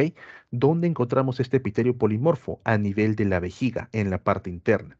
Entonces, ustedes están, digamos, han tomado mucha agua y poco a poco se está produciendo la orina y notan que la vejiga ya está llena, tienes ganas de ir al baño pero quieres aguantar más. Entonces las paredes de la vejiga que están con las células relajadas se comprimen, haciendo que el espacio interno de la vejiga aumente, sea más grande y aguantes más cantidad de orina. Bien, cuando ya llegas al baño, vas a orinar, las células se relajan para reducir el espacio interno de la vejiga y de esa manera facilitar la liberación de la orina. Bien, el epitelio polimorfo lo encontramos ahí, a nivel de la vejiga. Bien, ok. En cuanto al epitelio glandular, vamos a encontrar de dos tipos. ¿Preguntas, chicos? ¿Todo bien? Sí, profesor, una pregunta. En el epitelio estratificado, en lo plano, la parte superficial, ¿cómo las células se nutren si ya no están unidas en la membrana basal? Correcto. Eso viene con la parte de atrás. Como te dije, las células epiteliales permiten el transporte transcelular. Cuando una célula absorbe el nutriente, puede pasarlo a la siguiente célula. Y en estas células estratificadas, las que están junto a la membrana basal, absorben los nutrientes y lo pasan hacia arriba. Las que están más arriba son las células más viejas de por sí. Y ya las que están muy superficiales incluso son células muertas que vas perdiendo. Pero las que se mantienen vivas van a realizar este transporte transcelular, permitiendo el intercambio de sustancias entre ellas. ¿Bien? Buena pregunta. Ah, vale, vale, listo. Muchas gracias, profe. Ok. Bien, entonces, el otro tipo, el epitelio glandular, nosotros vamos a encontrar dos. Bien, el epitelio, las glándulas exocrinas, bien, y las glándulas endocrinas. Quizás en colegio te han dicho lo siguiente: las glándulas exocrinas liberan sustancias fuera del cuerpo, mientras que las endocrinas liberan sustancias dentro del cuerpo. Eso puede llevarte a muchos errores. Bien. El verdadero concepto de una glándula exocrina, número uno, presenta conducto, tiene un conducto, un tubito, por donde libera las sustancias, y estas sustancias son liberadas fuera del cuerpo o a cavidades. Bien, por ejemplo, tenemos glándulas exocrinas como las sudoríparas, las lacrimales, que lo liberan fuera del cuerpo, pero también hay glándulas exocrinas que lo liberan a cavidades, como por ejemplo a la cavidad bucal. Las glándulas salivales tienen su propio conducto, es exocrino. A la cavidad estomacal, las glándulas mucosas, ¿bien? Las células parietales que van a liberar ácido clorhídrico, van a liberar pepsinógeno. Son ejemplos de glándulas exocrinas. A la cavidad intestinal, bien, tenemos ahí, por ejemplo, al páncreas, que también presenta un lado exocrino. Tenemos al propio intestino liberando, bien, sus propias sustancias. Entonces, las glándulas exocrinas van a presentar conductos, bien, a través de los cuales liberan sustancias hacia afuera del cuerpo o hacia cavidades. Las endocrinas, endo, hacia adentro, no tienen conductos. Liberan las sustancias directamente a torrente sanguíneo. Y a estas sustancias se le conoce con el nombre de hormonas. Bien. Algunos clasifican a la glándula mixta como un tercer tipo, pero sinceramente es un órgano donde vamos a encontrar tanto la parte exocrina, por aquí, como la parte endocrina. Y aparte del páncreas, muchas estructuras presentan ambos grupos. Bien, en el caso del páncreas, por ejemplo, la parte exocrina hacia cavidades, ¿qué cosa libera? Bicarbonato, las enzimas pancreáticas, lipasas, aminopeptidasas, carboxipeptidasas, todo eso se libera a una cavidad conocida como duodeno, a través de un conducto conocido como el conducto de Wirsung. Bien. En cambio, por la parte endocrina tenemos a los islotes de Langerhans, los cuales liberan hormonas. ¿Cuáles son las hormonas pancreáticas? Insulina, glucagón, somatostatina. Entonces se considera una glándula mixta por la presencia de los dos. Pero el estómago también actuaría como tal. El estómago por parte exocrina tiene a las células mucosas, tiene a las células parietales, ¿bien? Liberan lo que viene a ser el mucus, liberan el ácido clorhídrico, también tiene otro grupo celular que se me fue ahorita el nombre, células principales, que liberan el factor intrínseco de Castle, entonces liberan sustancias a la cavidad estomacal, pero también tiene células que liberan hormonas, las células G, que liberan la gastrina a torrente sanguíneo. Entonces te das cuenta, hay órganos en donde vamos a encontrar ambos tipos de glándulas, la parte exocrina y la parte endocrina, y se le considera como una glándula mixta, pero sinceramente es la unión de ambos. Bien. Entonces, chicos, esto respecto a la parte epitelial. Bien, no hay más información. Pasamos a lo que viene a ser tejido conectivo. Recuerden, la parte epitelial presentaba escasa matriz extracelular. Las células no liberan mucha sustancia, pero en el tejido conectivo sí. ¿Cuáles son las características básicas del tejido conectivo? A ver, vamos a hacer más chiquito esto. Por aquí te lo coloco. Número uno, es un tejido principalmente de relleno. Bien, es un tejido que va a rellenar diversas estructuras. Lo encontramos uniendo, por ejemplo, los músculos con la parte epitelial. Ahí va a haber tejido conectivo, de parte de tipo adiposo, de tipo del esqueleto, cartilaginoso, entre otros. Es un tejido que presenta abundantes, bueno, gran cantidad de células, células distintas. Bien, a diferencia del tejido epitelial, que te das cuenta que las células se distinguen principalmente por la forma, bien, pero son dos, o revisten o forman glándulas, nada más. En cambio, en el tejido conectivo vamos a encontrar diversos tipos de células, lo cual hace que presentemos diversos tipos de tejidos conectivos. Bien, voy a reducir un poco esto para que alcance la tercera parte. Y a su vez presenta abundante matriz extracelular. Profe, ¿qué es eso de la matriz extracelular? Son las sustancias que va a liberar las células del tejido conectivo y estas sustancias se les conoce como fibras. Bien, empecemos por ahí. Entonces, las células del tejido conectivo liberan una gran cantidad de fibras fuera de sus células, las cuales pueden ser de tipo colágenas, que lo vamos a representar con la letra C, o pueden ser de tipo elásticas, representándolos bien, para esta clase con la letra E. También tenemos las fibras reticulares con la letra R, pero son fibras colágenas más delgaditas. Bien, las fibras colágenas, valga su nombre, están hechas de una sustancia, de una proteína conocida como colágeno. Bien, y este colágeno es una sustancia que resiste, bien, al estiramiento, resiste a la presión, le brindan firmeza donde lo encuentres. Bien, donde haya colágeno, por ejemplo, la piel se mantiene tersa. El colágeno es una sustancia, es una proteína que nosotros cuando somos jóvenes lo sintetizamos fácilmente, pero a medida que vamos creciendo, a medida que nos volvemos ya adultos, adultos medios, bueno, adulto ya formado, adultos mayores, tercera edad, nos va a costar producir colágeno y se va perdiendo con la edad. Bien. Las fibras elásticas están formadas por una proteína conocida como elastina, que a diferencia del colágeno es una proteína muy elástica, permite el estiramiento, bien con mayor facilidad, y las zonas donde se encuentre, bien, van a, digamos, a mantener esa elasticidad, como por ejemplo a nivel del pabellón auricular o en otras estructuras. Por ejemplo, a nivel de la piel, profe, yo veo que mi piel se estira suavemente, pero también resiste. ¿Por qué? Porque tiene ambos tipos de fibra, bien. Entonces, chicos, el colágeno resiste al estiramiento, resiste a la presión. Las fibras elásticas no, se estiran fácilmente, bien, no soportan la presión. Entonces, de acuerdo a la proporción que va a haber entre estas fibras, van a definir la característica del tejido, bien, que vamos a ir viendo. ¿Ok? Si hay muchas fibras colágenas, es una zona muy resistente, muy rígida. Si hay muchas fibras elásticas, es una zona que fácilmente se estira sin ningún problema. En la imagen que tienen aquí por la parte izquierda, vamos a ver a todos esos conjuntos de células junto con las fibras que han ido liberando. Bien, aquí arriba hay un diagrama, ahí encontramos fibroblastos, células plasmáticas, mastocitos, pero céntrese en las fibras. Por ejemplo, estas que están de azul son las fibras de colágeno, resistentes al estiramiento. Las que están de blanco, aquí, son las fibras elásticas, bien de elastina.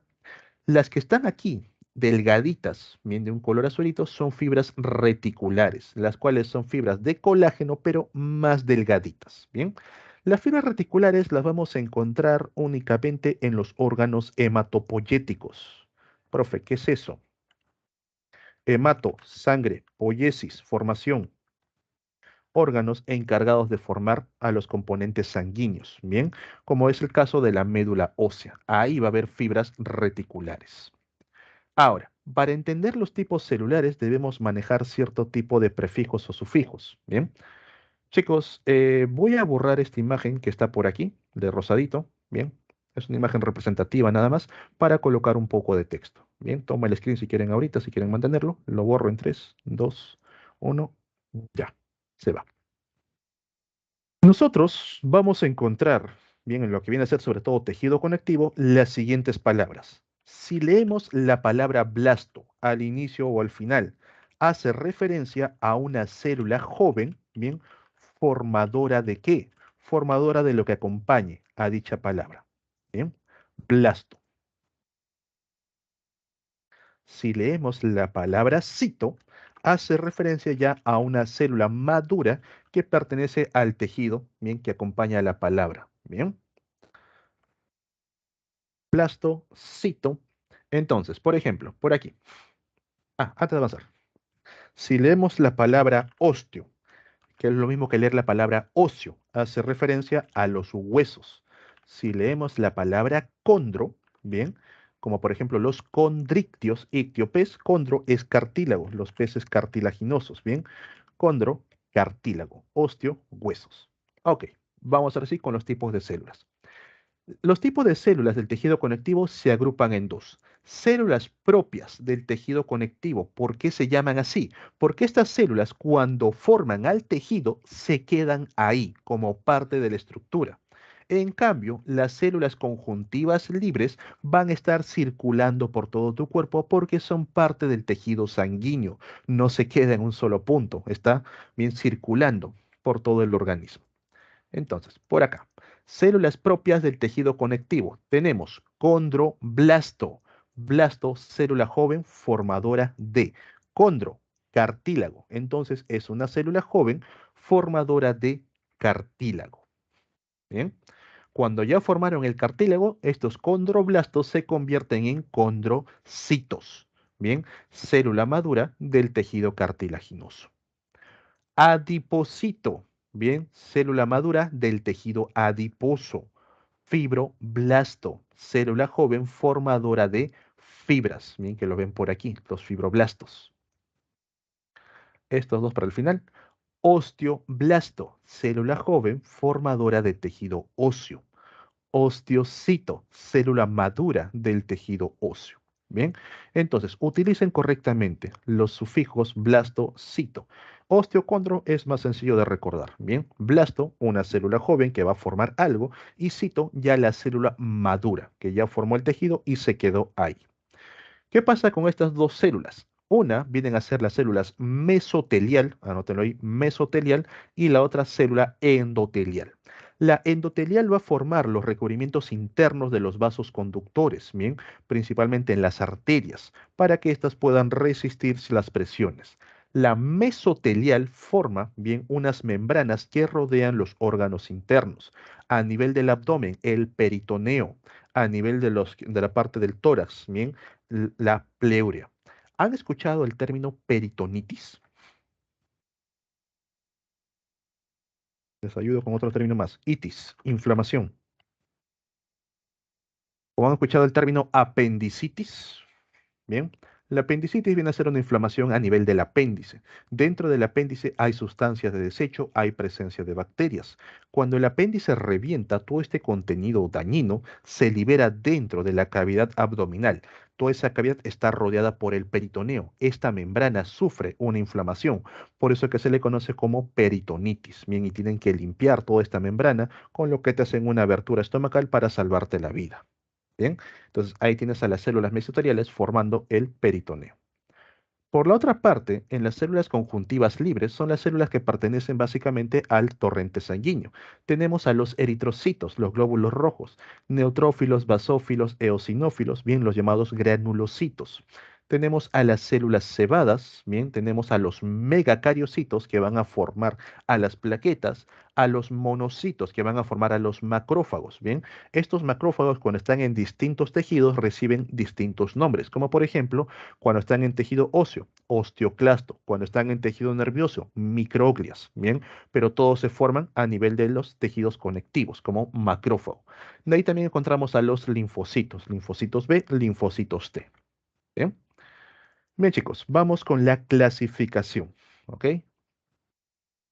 Antes que me olvide. Así como el tejido epitelial surge de las tres capas embrionarias, el tejido conectivo únicamente se forma a partir del mesodermo. Bien, surge del mesodermo. Bien, clasificamos al tejido conectivo. Tenemos el tejido conectivo de tipo embrionario, el cual únicamente está presente en embriones. Una vez que nace, una vez que se da a luz, el tejido embrionario ya no está. ¿Y de qué consta el tejido embrionario? Está formado por células mesenquimatosas, por aquí, o células mesenquimales, también le dicen, ¿bien? Mesenquimatosas o mesenquimales, las cuales están embebidas en una sustancia amorfa tipo gel. Nada más. Bien. Profe, si los dos son lo mismo, ¿en qué se diferencian? En que el tejido mesenquimatoso está en el embrión y el tejido mucoso está en el cordón umbilical. Bien, esa es la diferencia. Ambos son lo mismo, células mesenquimatosas embebidas, metidas en una sustancia amorfa tipo gel. Tejido mesenquimatoso en el propio embrión, tejido mucoso en el cordón umbilical. A esta sustancia que está en el cordón umbilical también se le conoce como la jalea o gelatina de Wharton. Profe, pero si es lo mismo, lo otro tampoco no sería jalea o gelatina de Wharton, no. Esto se debe a que el señor Wharton estudió los cordones umbilicales, que era más sencillo que sacrificar un embrión en sus primeras etapas. Bien, cuando ya las madres dan a luz, se corta el cordón umbilical y pueden estudiarlo. Ahí fue donde encontró esta sustancia morfa y se le colocó ese nombre. Bien, solamente en tejido mucoso, solamente en cordón umbilical. ¿Correcto? Ok. Entonces, tejido embrionario limitado a los embriones. Luego tenemos el tejido conectivo propiamente dicho, el cual lo vamos a encontrar como relleno en una gran cantidad de estructuras en nuestro cuerpo. Bien, y va a depender de la concentración de fibras las características que tenga. Por ejemplo, tejido conectivo laxo. En el tejido conectivo laxo, la proporción de fibras colágenas, le coloco una flechita, tiene la misma proporción que las fibras elásticas. Por lo tanto, estas zonas no son ni tan rígidas ni tan elásticas. ¿Dónde lo encontramos? En la dermis superficial. Tú puedes jalar de manera superficial un poco tu piel, igual en los cachetes, igual en la papada, porque hay tejido conectivo laxo, ¿bien? Hay fibras colágenas y fibras elásticas. Entonces es ligeramente, ¿bien? Elástico. Pero, por ejemplo, ¿ustedes alguna vez han tocado la piel de sus abuelitos o de una persona anciana? ¿Han sentido la textura de su piel? ¿Bien? Es bastante suavecita, ¿sí o no? Se estira con facilidad, profe. ¿Por qué? Como te digo, a medida que vamos envejeciendo, bien, poder sintetizar, poder fabricar colágeno es más complicado. En esas zonas ya las fibras colágenas no están presentes y únicamente quedan fibras elásticas, con unas cuantas fibras colágenas. Por eso que la piel se hace más suave. Por eso que ya, por ejemplo, a nivel del rostro, bien, los cachetes empiezan a caer, empiezan a colgar, porque ya no hay suficiente colágeno para mantenerlo con firmeza. Bien, entonces normalmente es el tejido conectivo elástico, la dermis superficial, misma proporción de fibras colágenas y fibras elásticas. El tejido conectivo denso se caracteriza por presentar alta concentración, coloco dos flechas, de fibras colágenas. Es un tejido muy resistente. Bien, resistente al estiramiento, resistente a la presión. Y vamos a encontrar dos tipos de tejidos conectivos densos. Irregular, porque no tienen forma, bien, no están, digamos, en un patrón las fibras. Y el tejido conectivo denso regular, porque las fibras presentan un patrón. Bien, ¿dónde lo encontramos? El denso irregular está en la dermis profunda. Bien, si tú agarras un poco más de piel e intentas jalarlo, vas a notar que ya no es tan fácil porque ahí ya tienes fibras colágenas. Esto también, por ejemplo, lo aprovechan estas personas que se cuelgan con garfios bien anclados a la piel, se los ponen en la espalda porque los garfios atraviesan tejido conectivo denso irregular, con lo cual tienen bastante resistencia. Si los garfios únicamente cogiesen dermis superficial, donde hay tejido conectivo laxo, la piel se estiraría y terminaría desgarrándose. Bien. ¿Dónde encontramos tejido conectivo denso regular? En los tendones, bien en los ligamentos, los cuales permiten que a nivel de articulaciones se realice mayor fuerza. Ustedes, por ejemplo, bien en la palma de la mano, por aquí van a notar una línea. Este viene a ser un ligamento, que cuando ponen la mano boca arriba sobre la mesa, presionan esta línea, van a notar cómo los dedos se cierran ligeramente. Bien, ahí tienes tejido conectivo denso regular. Por último, tenemos tejido conectivo de tipo elástico. Su propio nombre lo indica. Bien, con abundantes, dos flechitas, fibras elásticas. Bien, le brinda mucha elasticidad. Lo tenemos como parte de relleno en el pabellón auricular, pero principalmente en las arterias. Bien, las arterias son muy elásticas. Nosotros, por ejemplo, cuando queremos inyectarnos algo, siempre utilizamos las vías intravenosas, ¿bien? Para empezar, porque las venas son más superficiales y porque cuando aplicamos con la aguja, bien, las venas no tienen tejido conectivo elástico, no se estiran. La aguja lo atraviesa con facilidad, ¿bien? Pero si queremos atravesar una arteria, queremos inyectar algo a la arteria, al momento que la aguja genera presión con la arteria se estira. Bien, la aguja va generando presión y llega a un punto como si fuese una liga que regresa con fuerza y la aguja lo atravesó completamente. No cualquiera bien puede atravesar o puede inyectar a las arterias, lo hace un profesional. ¿Por qué? Por su abundante tejido elástico. Bien. Entonces, esto es tejido propiamente dicho, que lo vamos a encontrar como relleno en diversas estructuras. Ahora, pasamos al siguiente punto, tejido conectivo especializado. Bien, sería con las células diferenciadas. Empezamos con el tejido adiposo, el que forma las grasas en tu cuerpo. ¿Qué funciones cumple? Principalmente relleno. Bien, es un tejido que va a ocupar muchos espacios a manera de relleno para que el resto de tejidos puedan conectarse.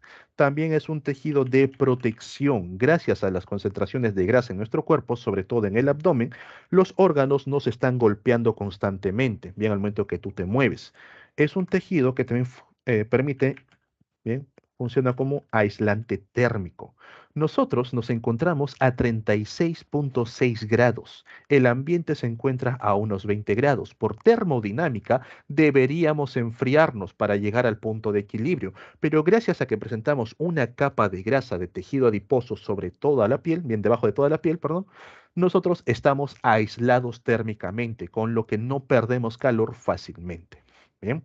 También el tejido adiposo es un tejido de reserva, ya que podemos utilizar las grasas para obtener energía. Las células del tejido adiposo se conocen como adipocitos, pero provienen de los llamados lipoblastos. Blasto, célula joven formadora de. Luego forman a los adipocitos, célula madura del tejido adiposo. En cuanto a los tipos de células adiposas, vamos a encontrar dos. El tejido adiposo blanco, o también llamado unilocular, porque presenta un solo lóculo, bien, donde están todos los lípidos, y el tejido adiposo pardo o marrón, también conocido como multilocular, por la presencia de varios lóculos, varios gránulos, bien con reservas lipídicas. Diferencias. El tejido adiposo blanco, el unilocular, es más difícil obtener energía porque trabajar con una bola grande de grasa es más complicado. Es un tejido que se desarrolla normalmente en todos nosotros y más aún si no estamos acostumbrados a un ejercicio intensivo. Bien, nosotros durante pandemia a nivel de la panza, debajo de la piel, tenemos abundante tejido adiposo de tipo blanco. En cambio, el tejido adiposo pardo marrón multilocular es un tejido que rápidamente puede ser convertido en energía. Como las gotas de grasa son más pequeñas, en las células lo pueden procesar para formar ATP. ¿Dónde lo vamos a encontrar? Principalmente en los bebés, en los recién nacidos. Bien, durante sus primeros años, estos organismos crecen muy rápido. Han visto que rápidamente dejan la ropa, bien, las tallas. Ahí requieren bastante energía. Ellos tienen gran reserva de tejido adiposo pardo marrón, pero también lo vamos a encontrar en los deportistas calificados, aquellos que están haciendo deporte constantemente, como por ejemplo el señor Michael Phelps, que es nadador profesional, tiene reservas de tejido adiposo pardo marrón a nivel de los brazos, a nivel de las piernas, que son las zonas que exigen mayor energía. El señor Usain Bolt, corredor profesional, también a nivel de las piernas, para poder aportar toda la energía a sus músculos. Bien, entonces ahí tenemos al tejido adiposo. Luego encontramos al tejido cartilaginoso, el que forma el cartílago. Cuando nosotros realizamos un corte a nivel del cartílago, vamos a notar lo siguiente. Hay presencia de condroblastos. ¿Qué eran los condroblastos? Células jóvenes formadoras de cartílago. Estos condroblastos van a formar el cartílago donde haga falta y una vez que finalizan el proceso, los condroblastos se almacenan, convirtiéndose en condrocitos. Estos condrocitos van a estar dentro de unos espacios conocidos como lagunas, pero también se les conoce como almacenan a las células del cartílago, se les conoce como los condroplastos o también llamadas condroceles. ¿Bien? Condroplastos o condroceles. ¿Y para qué están ahí? Los condrocitos están esperando una de dos, o a que crezcas o a que te rompas algo. Bien, supongamos lo segundo, te rompes algo. Vas caminando por la calle, estás atento a tu celular y no te das cuenta del poste que está a tu delante. Chocas la nariz y rompes el cartílago de la nariz. Bien, se forma una fisura. Al momento que se forma esa fisura, los condrocitos se activan y regresan a la forma de condroblastos. Van a rellenar dicho espacio y van a producir nuevo cartílago, profe, ¿cómo? Liberando las fibras de colágeno, fibras elásticas, dependiendo del tipo de cartílago. Bien, rellenan todo ese espacio, terminan el trabajo y vuelven a ser condrocitos. Es muy importante, señores, sobre todo cuando ustedes se rompen la nariz, bien, en ese momento regresarlos a su sitio, porque los condrocitos van a empezar a repararlo. Si tu nariz queda chueca y los condrocitos llegaron a la forma de condroblastos, repararon el cartílago, la nariz va a permanecer desviada, ¿bien? Y ya por cirugía tienen que cortar ese cartílago en exceso para regresarlo a su sitio, ¿bien? Estos condroblastos, estos condrocitos, bien, no van a presentar vasos sanguíneos. Ustedes, por ejemplo, cuando han comido el pollito, bien, ya han visto los bordes de los huesos donde hay cartílago, es un cartílago, profe, como si fuese plástico, no hay vasos sanguíneos dentro de. ¿Cómo es que se nutre? El cartílago siempre está rodeado por una membrana, conocida como el pericondrio. Peri, bien, de alrededor de algo, de perímetro, acuérdense. Condrio, de cartílago, ¿bien? Pericondrio, el que rodea al cartílago. Bien. Ahora, dependiendo de los tipos de fibras, por ejemplo, si el cartílago presenta mayor abundancia de fibras colágenas, ahí tenemos al cartílago hialino, que es duro en resistencia. Lo encontramos en este cartílago blanquecino azulado, presente en la nariz, presente entre las articulaciones, entre los huesos. Bien, si el cartílago es rico en fibras elásticas, ahí tenemos al cartílago elástico, presente en el pabellón auricular, por ejemplo. En esa zona donde te pones el arete, puedes jalarlo sin ningún problema y también las señoritas saben sobre esto, atravesarlo, ¿bien? Sin que haya un sangrado en exceso, porque tanto cartílago como epitelio no presentan vasos sanguíneos, ¿bien? El pequeño sangrado se da por el pericondrio y la membrana basal. Luego tenemos al cartílago fibroso y muy atentos con este. Si el cartílago hialino presenta fibras colágenas, el fibroso tiene muchas más. Es básicamente pura fibra colágena en exceso. ¿Por qué? ¿Dónde lo vamos a encontrar? En los discos intervertebrales. Estos discos que se ubican entre una vértebra y otra. Vertebrales. Bien. Evitando que las vértebras generen presión sobre sí mismas, dañando el hueso. Entonces, ahí va a haber un cartílago, bien, un cartílago fibroso. Este cartílago fibroso es el único de los cartílagos que no presenta pericondrio. No tiene pericondrio.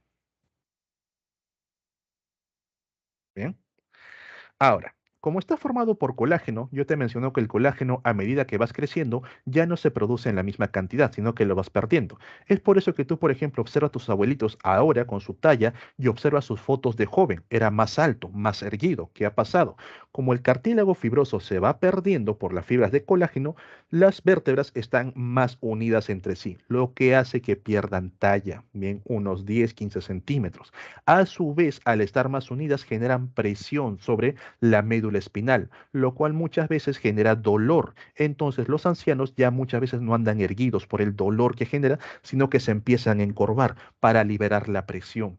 De esa manera los ancianos se van encorvando, se achatan un poco más y van formando joroba. Bien, muy importante, señores, si tienen personas ya de 50 años en adelante en casa, darles una dieta rica en colágeno para que este proceso pues demore en aparecer, bien, para que ya mantengan colágeno más tiempo durante su vida. Bien, ustedes que son jóvenes básicamente rápidamente sintetizan colágeno y sobre todo también gracias a la vitamina C. Bien, eso como dato.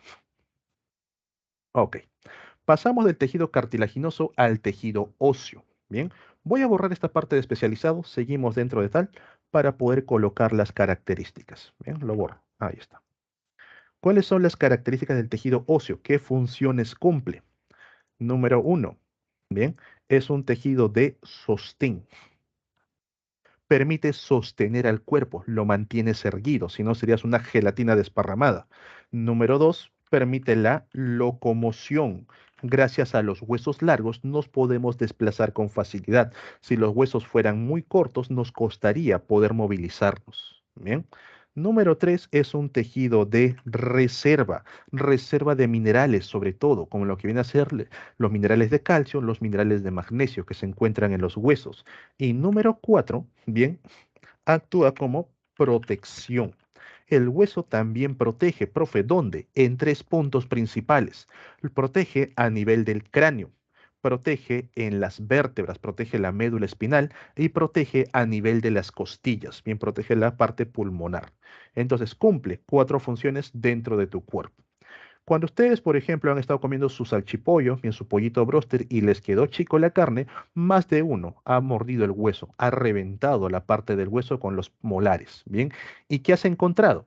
En la parte central del hueso es más poroso, bien. Incluso has llegado a la médula ósea, la parte en la cual se fabrican, bien, los componentes sanguíneos. Esta parte porosa se conoce como el hueso esponjoso, el spongy bone, mientras que la parte superficial es más dura, es más rígida, menos porosa, porque este es el hueso compacto.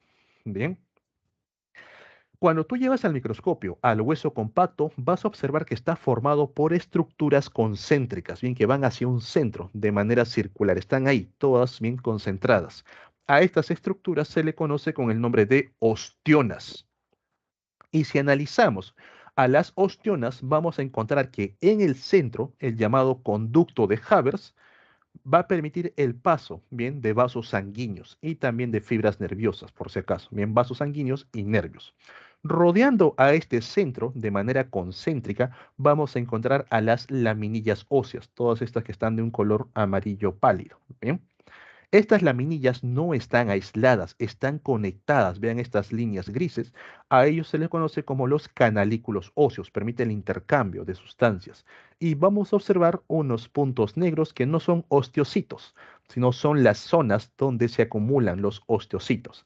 Así como en el cartílago, estas zonas eran los condroplastos o condroceles, estas zonas en la parte del tejido óseo son los osteoplastos u osteoceles. Bien. En esos osteoplastos o osteoceles van a estar los osteocitos, las células maduras. Entonces, chicos, nosotros para formar los huesos, bien, van a intervenir las primeras células, los osteoblastos. Blasto, célula joven, formadora de hueso. Profe, ¿cómo forman el hueso que se diferencia del cartílago? Los osteoblastos van a liberar gran cantidad de fibras, principalmente fibras colágenas. Bien, profe, hasta ahí puede ser cartílago, sí, pero a su vez va a actuar una sustancia, la llamada osteocalcina. Gracias a la osteocalcina, estas fibras van a empezar a capturar minerales de calcio, carbonatos de calcio, fosfato de calcio, lo que hace que poco a poco se vaya sedimentando y se vaya mineralizando, volviéndose la estructura ósea, ese hueso duro. Bien, una vez que los osteoblastos formaron al hueso, se almacenan dentro de los osteoplastos u osteoceles, pero bajo la forma de osteocitos. Bien, el osteoblasto terminó el trabajo, se convierte en osteocito y el osteocito va a estar dentro de los osteoplastos u osteoceles. ¿A la espera de qué? Una de dos, o que crezcas o que te rompas el hueso. Bien, supongamos nuevamente lo segundo, te fracturas un hueso. En ese momento acabas de generar una fisura. Bien, tienes una fisura ósea. Debido a esa fisura, los osteocitos quedan expuestos y regresan a la forma de osteoblasto. Bajo la forma de osteoblastos empiezan a liberar fibras colágenas, empieza a actuar la osteocalcina y van a empezar a endurecer, van a rellenar toda esta herida. Pero como no tienen control en cuanto a la mineralización de estas fibras, se rellena en exceso. Va a haber un exceso de hueso mineralizado. Bien, este exceso no puede estar presente, ya que va a generar presión quizás sobre un nervio, presión sobre un músculo, permitiendo, mejor dicho, generando bien malestares en la persona, en el organismo. Para poder pulir el hueso a lo que era antes, ahí va a intervenir un tercer tipo de células, los llamados osteoclastos. Estos osteoclastos son macrófagos. Bien, son macrófagos, pero que están en tejido óseo. Llegan a la zona y empiezan a degradar el hueso que está en exceso. De esa manera el hueso se pule y llega a una forma similar, no exactamente igual, similar a lo que era antes, sin generar molestias. Bien, de esa manera, chicos, trabajan las células a nivel del tejido óseo. Ahora, Así como en el tejido cartilaginoso vimos la presencia del pericondrio que rodea al cartílago, en el tejido óseo también los huesos van a presentar una membrana que los rodea y los nutre de manera superficial. A esa membrana se le conoce como el periósteo. Bien, pericondrio para cartílago, periósteo para huesos. Cuando ustedes, por ejemplo, si en algún momento les ha tocado el pollito, bueno, han comido su pollo a la brasa y les ha venido medio crudo, van a notar, bien, que sobre los huesos hay una membrana y hay vasos sanguíneos en esta membrana. Ahí está el periósteo. Bien. Ya para finalizar, chicos, la parte de tejido conectivo, llegamos a la parte del tejido sanguíneo, bien, básicamente la sangre. Cuando te sacan una muestra de sangre, lo van a llevar a una máquina que da vueltas, bien, a una centrífuga y va a permitir separar los componentes de la sangre de acuerdo al peso. Lo más ligero se ubica en la parte de arriba y forma el llamado plasma sanguíneo. ¿Qué vamos a encontrar en este plasma sanguíneo? Principalmente agua, bien, más la presencia de nutrientes, o sea, hablamos de azúcares, bien, proteínas, aminoácidos, bien, la presencia de lípidos y también la presencia de sales minerales o conocidos como iones. Bien, todo eso lo encontramos en el plasma.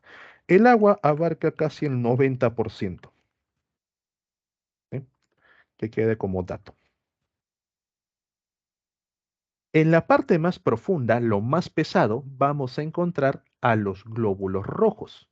Estos glóbulos rojos también se conocen con el nombre de eritrocitos o hematíes. Son las células que van a permitir el transporte a nivel del torrente sanguíneo. Eritrocitos o también llamados hematíes. Bien, el transporte tanto de sustancias nutritivas como también el transporte de gases. Y para poder transportar sustancias nutritivas y no consumirlas durante el trayecto, los glóbulos rojos no presentan. ¿De qué cosa carecen? Carecen de núcleo para evitar formar compuestos con esos nutrientes y transportarlos eficientemente, pero también como transportan gases y entre ellos el oxígeno para evitar que lo consuman, los glóbulos rojos no presentan mitocondrias, ¿bien? Para que no se consuman el oxígeno mientras lo transportan.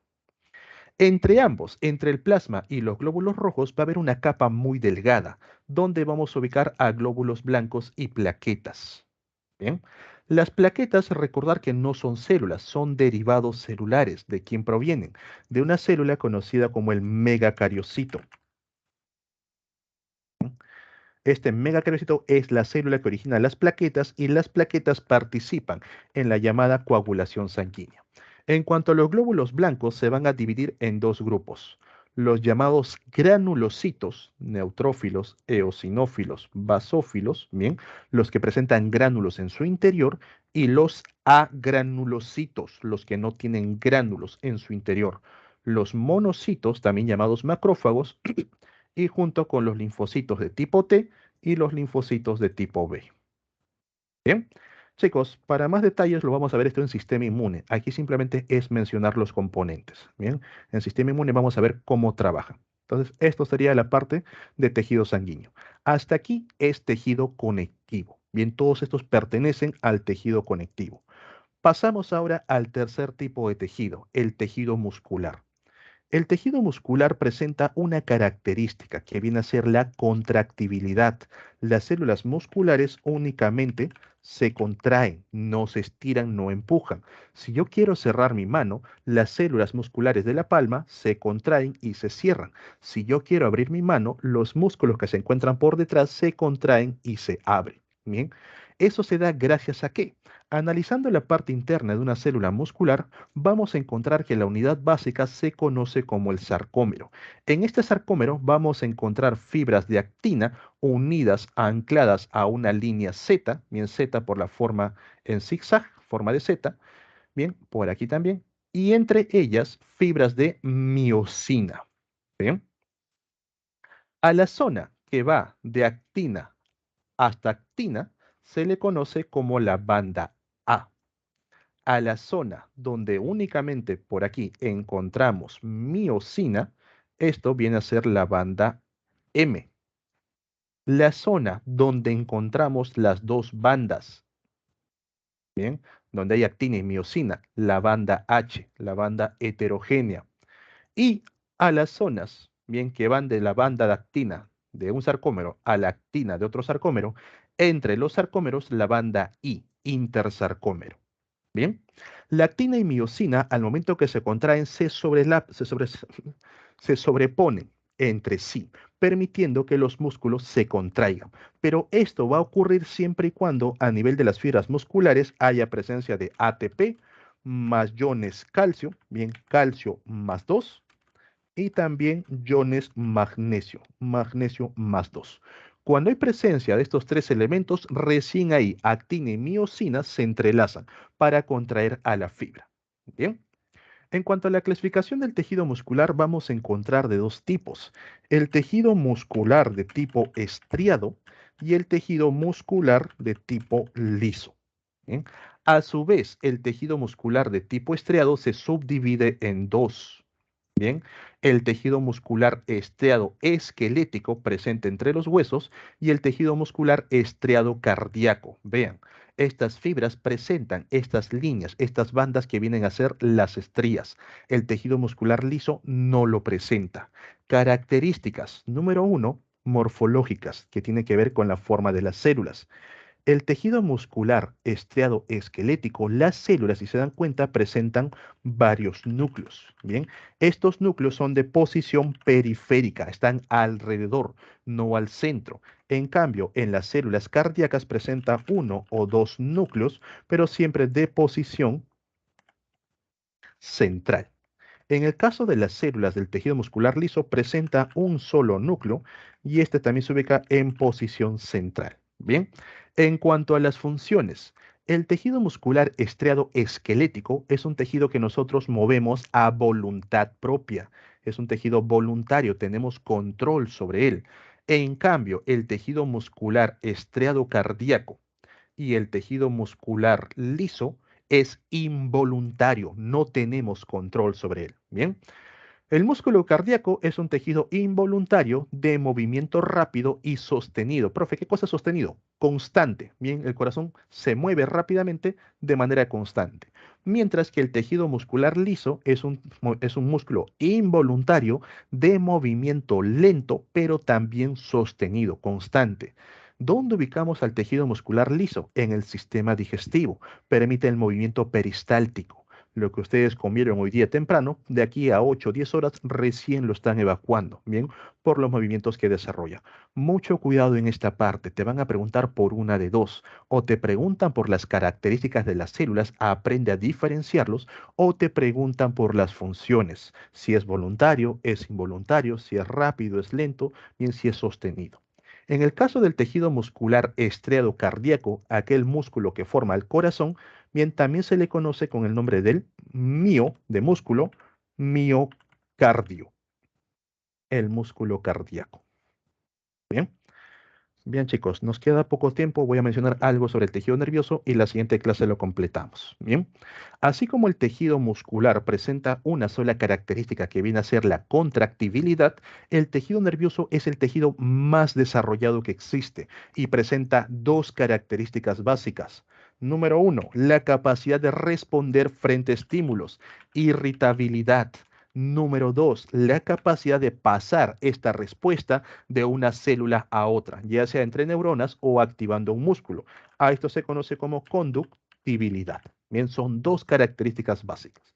El tejido nervioso está formado por dos agrupaciones celulares, unas que vienen a ser las neuronas, que son las principales, y otras que vienen a ser las neuroglias, que son las que apoyan a las neuronas. El tejido nervioso se desarrolla a partir del ectodermo, bien, de la capa más externa. Todas las células provienen de ahí, a excepción de las microglias. Las microglias provienen del mesodermo. Profe, ¿por qué? Porque las microglias son macrófagos, son parte del tejido conectivo, solo que los macrófagos cuando viajan a otros tejidos cambian de nombre. Bien, cuando analizamos a una neurona, vamos a notar que la célula se divide en dos partes: el llamado cuerpo o soma, que es la parte frontal, y la cola o axón, que es la parte de la colita. Bien, cuerpo o también conocido como soma y el axón.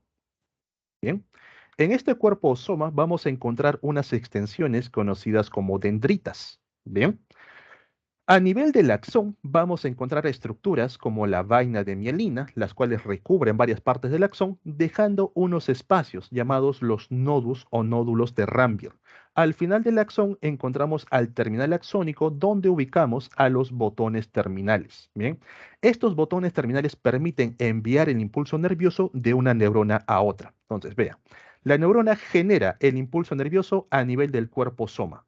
El axón lo transporta hacia los botones terminales, y estos botones terminales pueden pasar el impulso nervioso a la siguiente neurona, pero ojo, solamente de esta manera.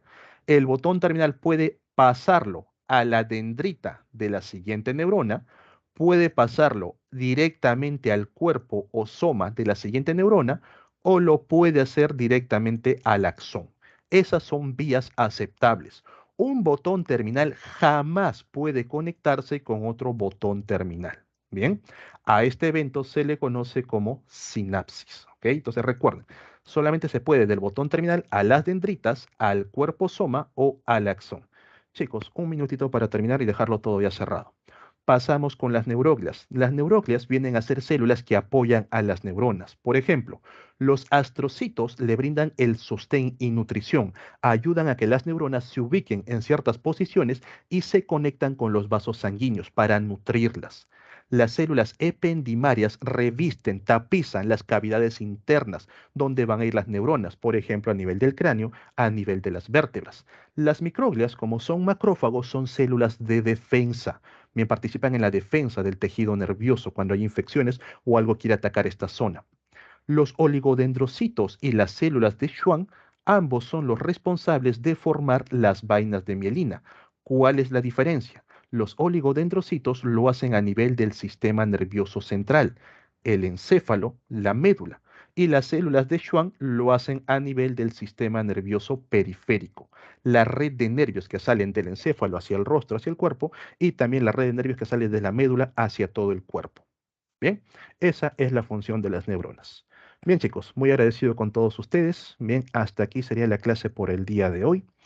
En pantalla estoy colocando las claves correspondientes a esta semana. Recuerden que cualquier duda, cualquier consulta, cuentan con una plataforma en las tardes de consulta, bien, para solucionar cualquiera de ellas. De igual manera, la siguiente semana me conecto, bien, para en caso tengan dudas o consultas sobre el tema. Listo, chicos, hasta aquí la clase por hoy. Muy agradecido. Nos vemos la siguiente semana. Cuídense bastante, estudien un montón. Bien, chao, chao. Gracias, profesor. Cuídese. Gracias, profesor.